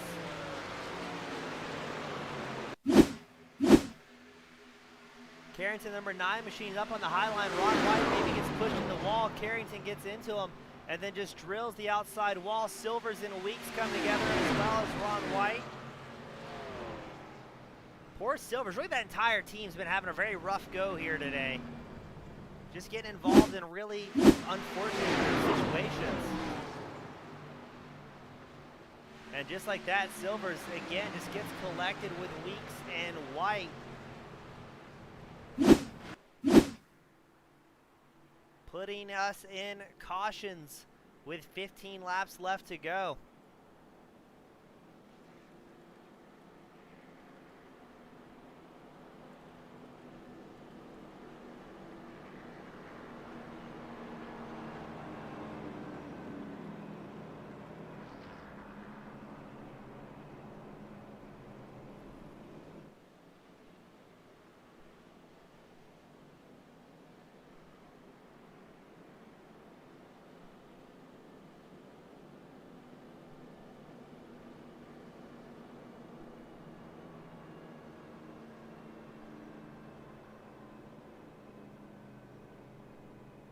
Let's see how things shape up. Eric Kev, number 35 machine, he comes down pit road. Benami opts to stay out. Benami, he came in last time on lap 64. Most of the field now inside the top 14 came in at lap 65.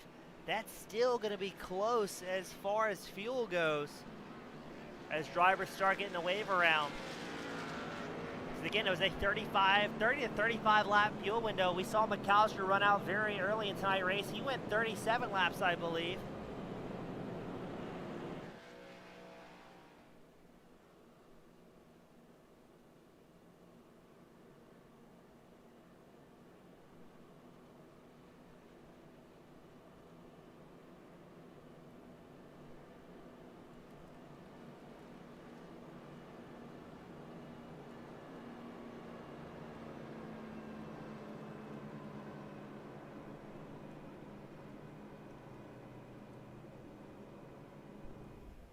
Brochu, he's up 17 spots. Radburn Shutters, our current hard charger on track. He is 4th and up 33 positions so far here today.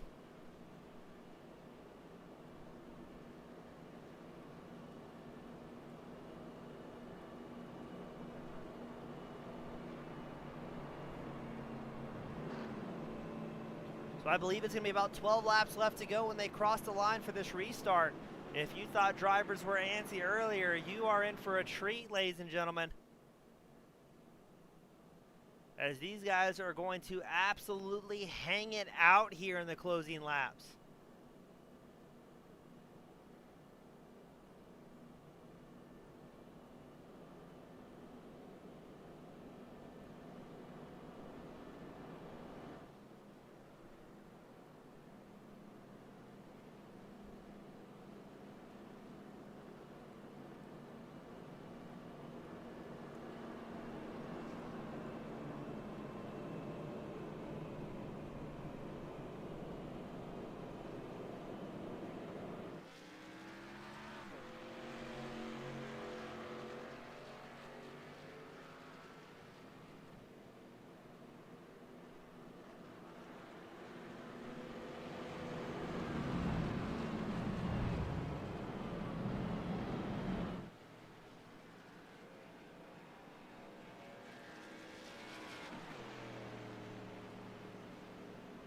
So if you're just tuning in, this could be the final restart, although I would kind of wager it won't be, as it will be 12 laps left to go for this restart. Benami and Brochu will be on the front row. Cantrell and Shutters your second row. Simpson and Rogers your third row. And what may very well be the final mad dash of the night.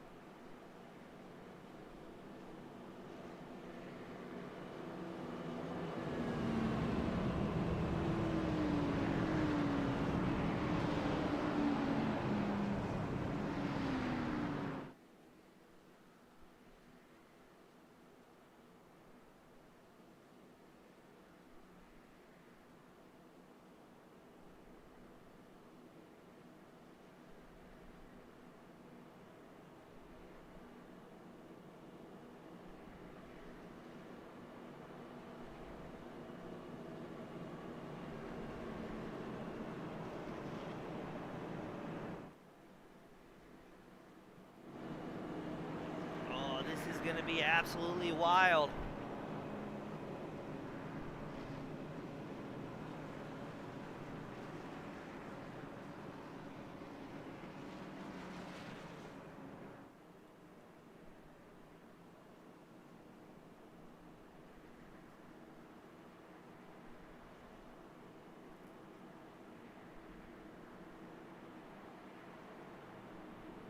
Now we do have 3 green and white checker overtime conditions available.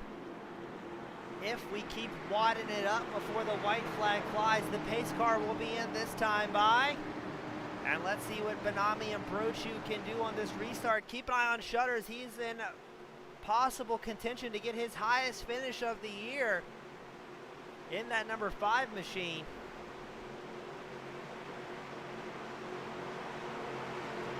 And the green flag flies here at the Alabama 250 at Talladega Superspeedway for the All-American ARCA Series Round 10.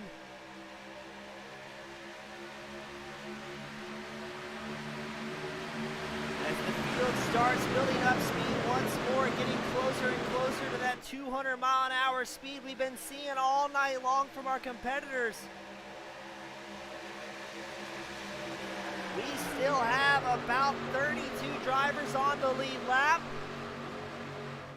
but plenty of time for somebody to cause a mistake up here in the front and completely shake up the field.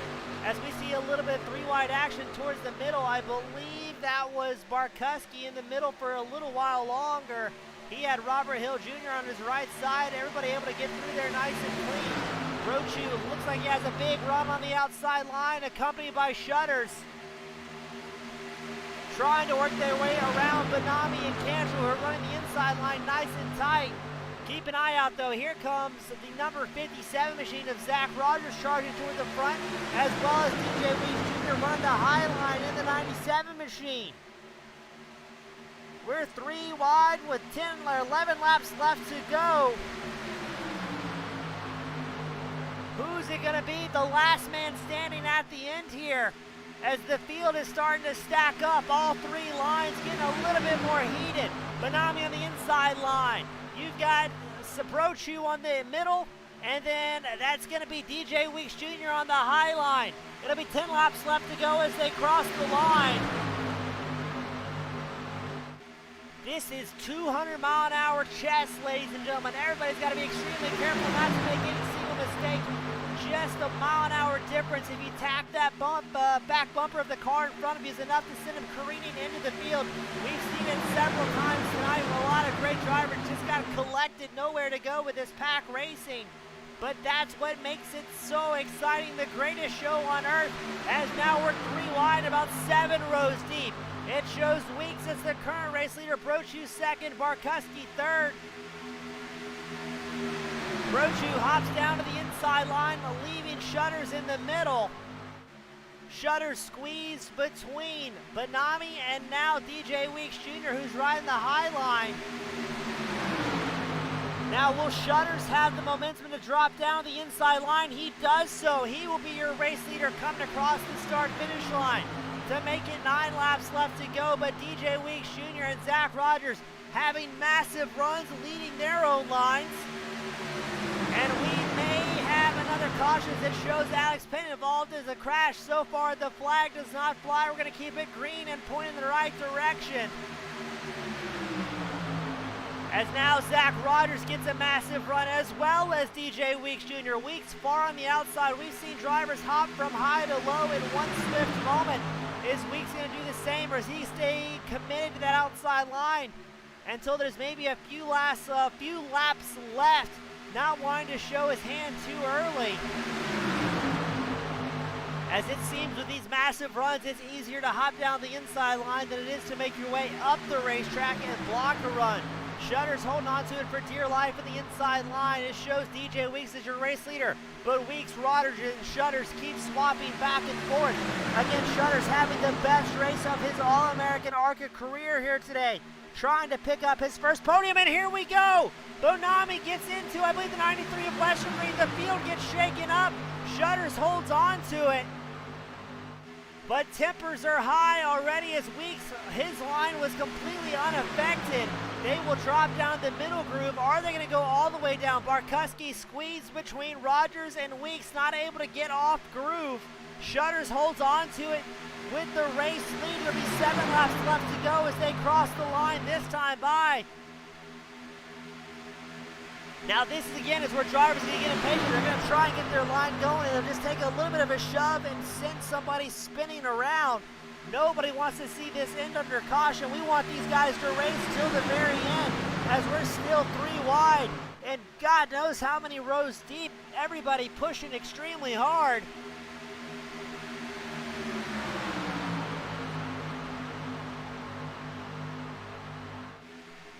As now it shows Weeks, Barkuski, Rogers, Westergreen in the lead.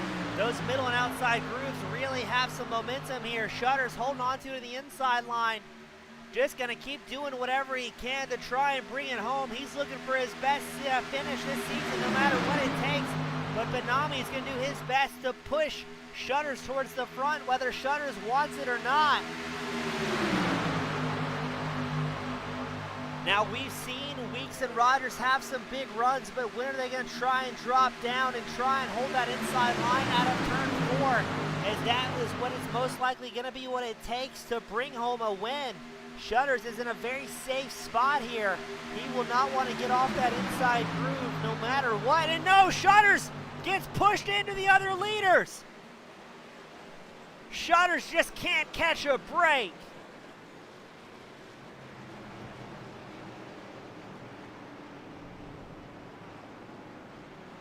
We talk about it time and time and again. You cannot bump draft these ARCA cars. And that is going to clear out a lot of fast drivers. It shows Cantrell, Rogers, Ray, White, Weeks, Stinson, Silvers, all involved in that incident. So let's back this up ever so slightly.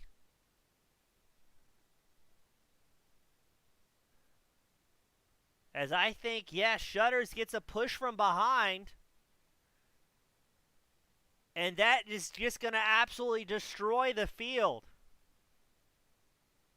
So many fast drivers just needlessly collected.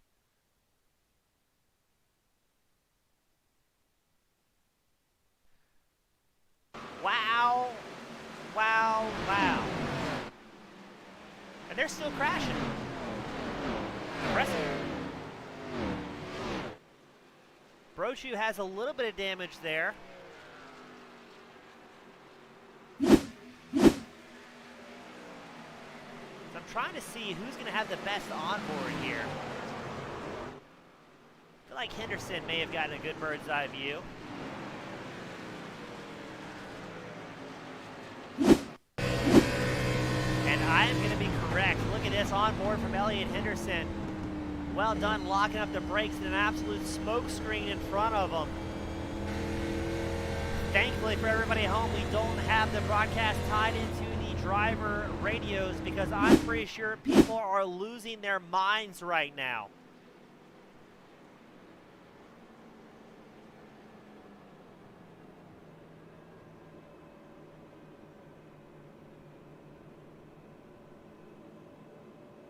This may put us into green-white checker conditions.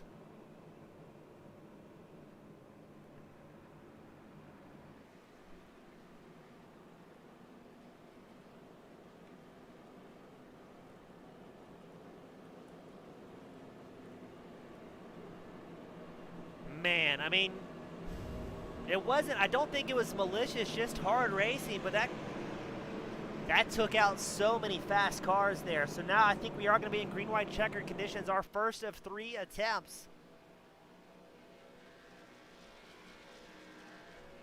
Man, I am just heartbroken for so many drivers.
So we get report the 195 of Benami will get disqualified, causing 3 incidents so far this race. He will be parked, but unfortunately that will not help the guys that were involved get back out on track. As Shutters now running 21st, still up 16 positions where he started, which is impressive by itself, but the number 5 machine just robbed of his first top 10 finish.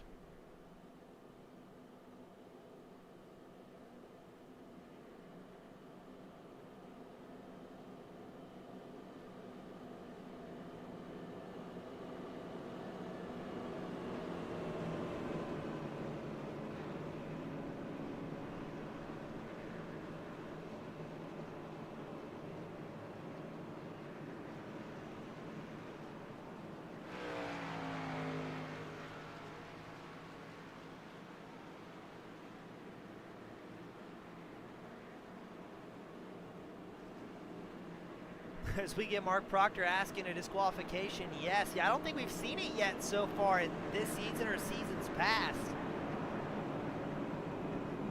But let's see what happens in our first green, white checker attempt. It's Craig Martin and Andrew McGonigal on the front row.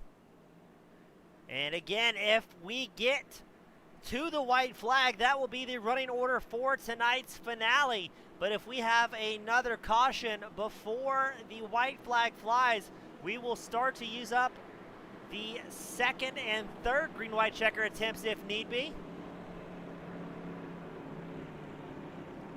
Let's see, that was looking good throughout the end.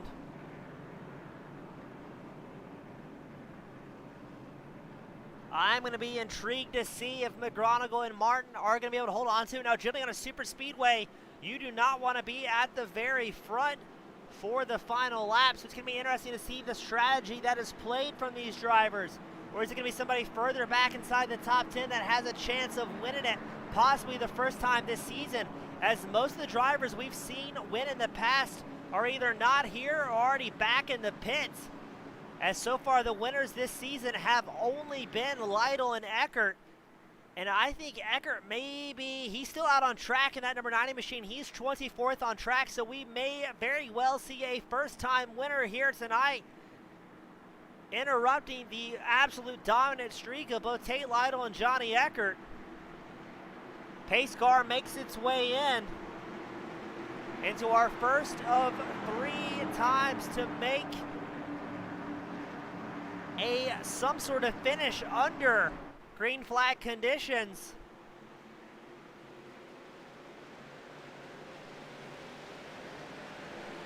McGonigal with a huge launch. McCorkle will follow in the O2 machine. What happened to Martin? Did he get a bad start as Barkuski is stuck behind him? Now again, if the race leader, Andrew McGonigal, can take the white flag, we will finish no matter what happens. But my, oh my, does McCorkle, Martin, and Barkuski have a massive run on the race leader. Craig Martin with a massive run down the outside line. He's accompanied by Brandon Barkuski, as well as Dave Westergren, the number 23 machine. Martin goes low. Barkuski stays middle. Westergren's on the high line, as well as Sam Brochu in the mix in the number 10 machine. If the white flag flies, we will finish this race, as it looks like it's going to be Barkuski going to be the first driver to cross the line. No, it's Westergren. No, I don't know what's happening here. It's going to be Westergren passes the line first. So we are in white flag conditions. David Westergren leads the charge in the final lap of the Alabama 250. He's got Roethlisberger all over his rear bumper, as well as Vandermeer, the number 7 machines in the mix. Andrew McGonigal still in the lead on the inside line as we go 3 wide down the backstretch. Barkuski in the middle, and McGonigal still out front. Westergren with a huge charge in the outside line. He's got Roethlisberger and Vandermeer pushing hard. Both Westergren and Roethlisberger drop all the way down the inside line, cutting off the nose of Brandon Barkuski. Who's it going to be here out of turn 4? They're bumping and grinding. Vandermeer trying to throw his nose in the mix of the inside line. Westergren charges up towards the front. Barkuski tries to make a run of it. Barkuski gives the tap to Roethlisberger. They're going to crash at the line. Zach Roethlisberger appears to have won. Barkuski second, Vandermeer third. What an absolute finish here at the Alabama 250 as everybody bends it across the line. We're going to have to wait for the final results, but it shows Roethlisberger, Barkuski, and Vandermeer, the top 3 here today. We've got to get a photo finish of that when his drivers tried to figure out what on earth just happened. That is the wildest finish we've had so far here at the All-American ARCA Series. Keep an eye on Roethlisberger, number 23 machine. Him and Barkuski give each other a side-by-side tap there. Roethlisberger gets back in line, or tries to.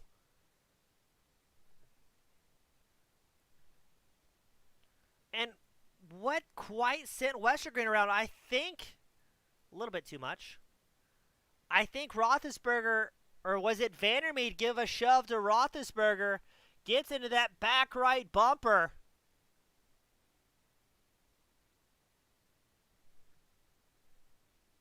Wow. Enhance. Enhance?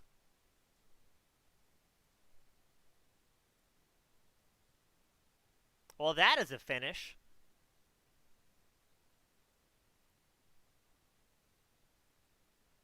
That is it, ladies and gentlemen. That's Roethlisberger at the line. Barkuski just gets beat by a hair, and Vandermeer brings it home in third for the wildest finish I think we've had here at the All-American ARCA Series.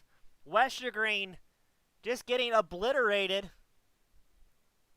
And then they're crashing further back in the field as well.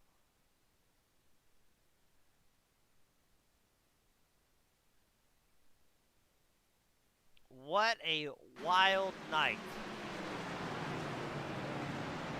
We're going to try and get our drivers up here into the waiting room, as race control will have their hands busy.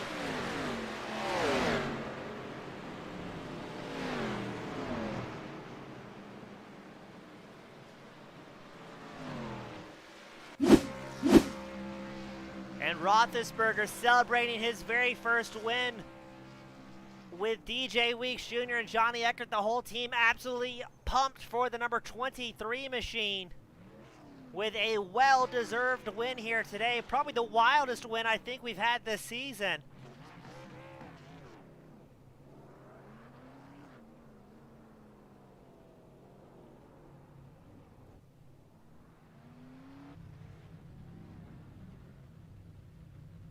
As we're going to try and get our drivers up here into the waiting room.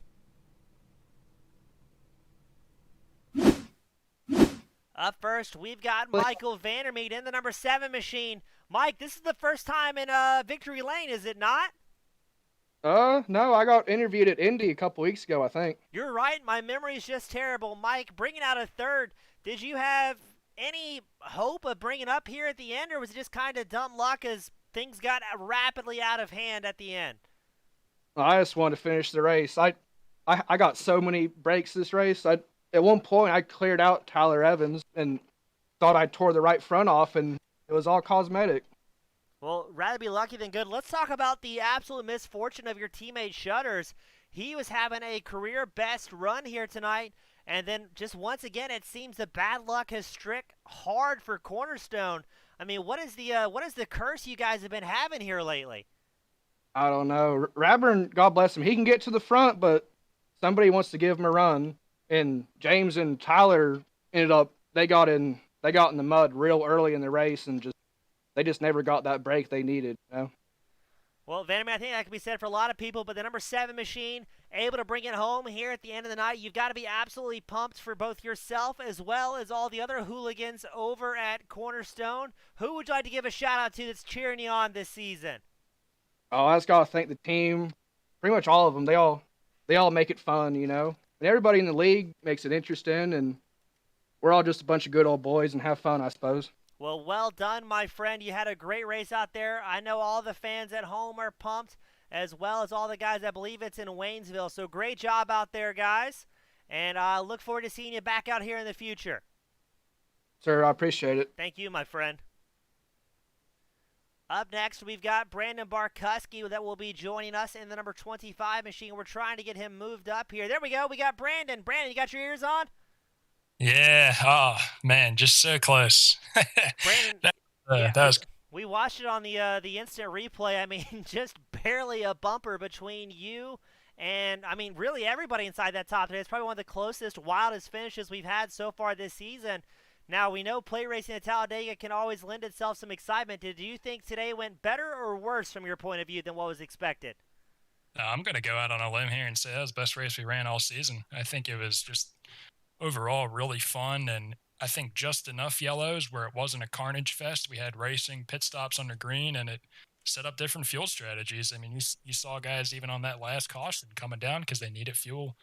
So I think that was the best race we had all year. I mean, I'm sure the fans would probably agree too. Yeah, it was an absolute wild one from the very start to the very finish. I can't keep track of how many drivers were involved in incidents tonight. What was the plan to try and keep that number 25 relatively out of trouble here today?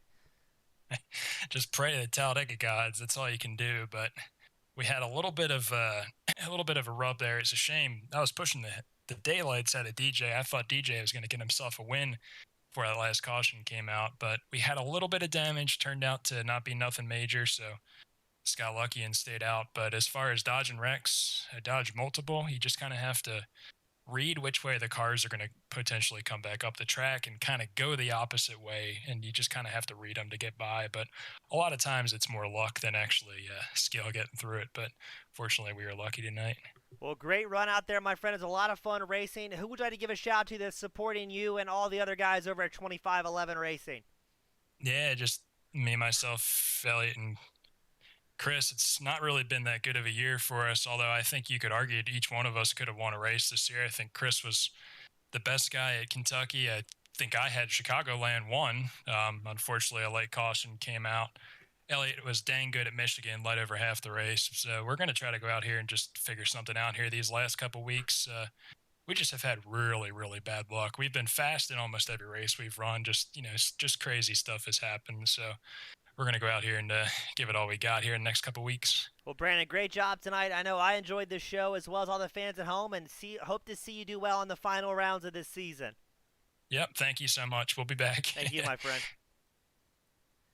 And up next, by a nose hair, Zach Roethlisberger, the first win of the season. How ecstatic are you right now? Still coming down from the adrenaline high, for sure. Yeah, that was pretty crazy there at the end. Those last 10 laps there, still kind of calming down a little bit, if you will.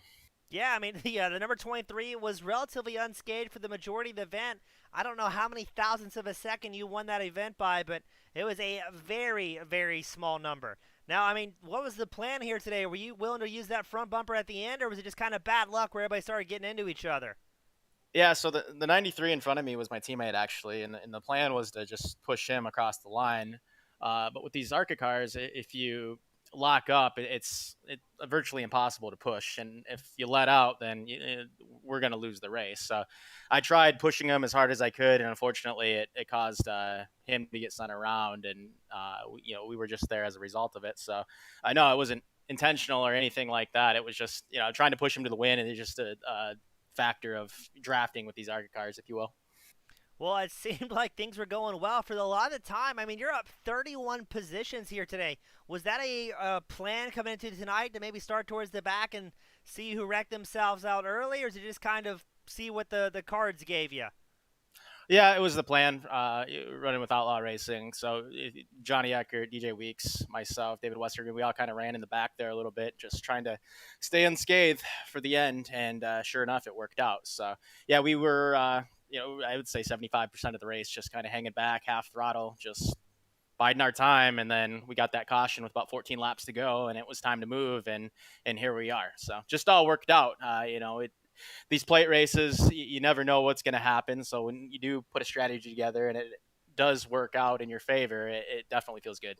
Well, congratulations again, man.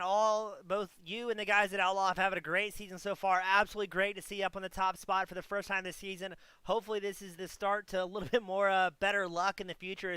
It's great having you up here, my friend. Before I let you sign off and celebrate with all the other crazy Outlaws, who would you like to give a shout out to? Fans, friends, family, sponsors, the floor is yours, my friend. Well, first and foremost, it's my teammates. This is my first year running with Outlaw Racing, so Johnny Eckert and DJ Weeks, David Westergreen, they've all been huge in helping me progress as a driver and getting better. It feels so good to get those guys a win. So to be able to deliver for them, the success we've had this year, it feels great. So want to give them a shout out first, and then the league admins, Casey, Kyle Hall, the Penn brothers, everybody involved putting the league together. They do a great job with managing everything, and it wouldn't be possible without them. And then you up in the booth as well. You do a fantastic job, and it's fun going back and watching some race footage and seeing how you cover the action as well. So we appreciate it. Well, thank you, my friend. Tonight will definitely be one for the highlight reel for you and all the guys at Outlaw Racing. We look forward to seeing you next week, and just huge congratulations again, my friend, on the first win this season. I appreciate it, brother. Thank you. Thank you. That was Zach Roethlisberger in that number 23 machine, put on the very top spot for the first time this season, interrupting the spell of the Lytle and Eckert show. So good to see the number 23 machine bringing it home in the top spot. A very well-deserved win. Brandon Barkuski, Michael Vandermeed round out our podium after an action-packed night. Thank you all so much, sincerely, for spending your Friday nights with us. This broadcast wouldn't happen without you guys. The drivers appreciate it. I appreciate it. Thank you all so much for tuning in, and we will see you same time, same place next week. Have a great night and a great weekend, everybody.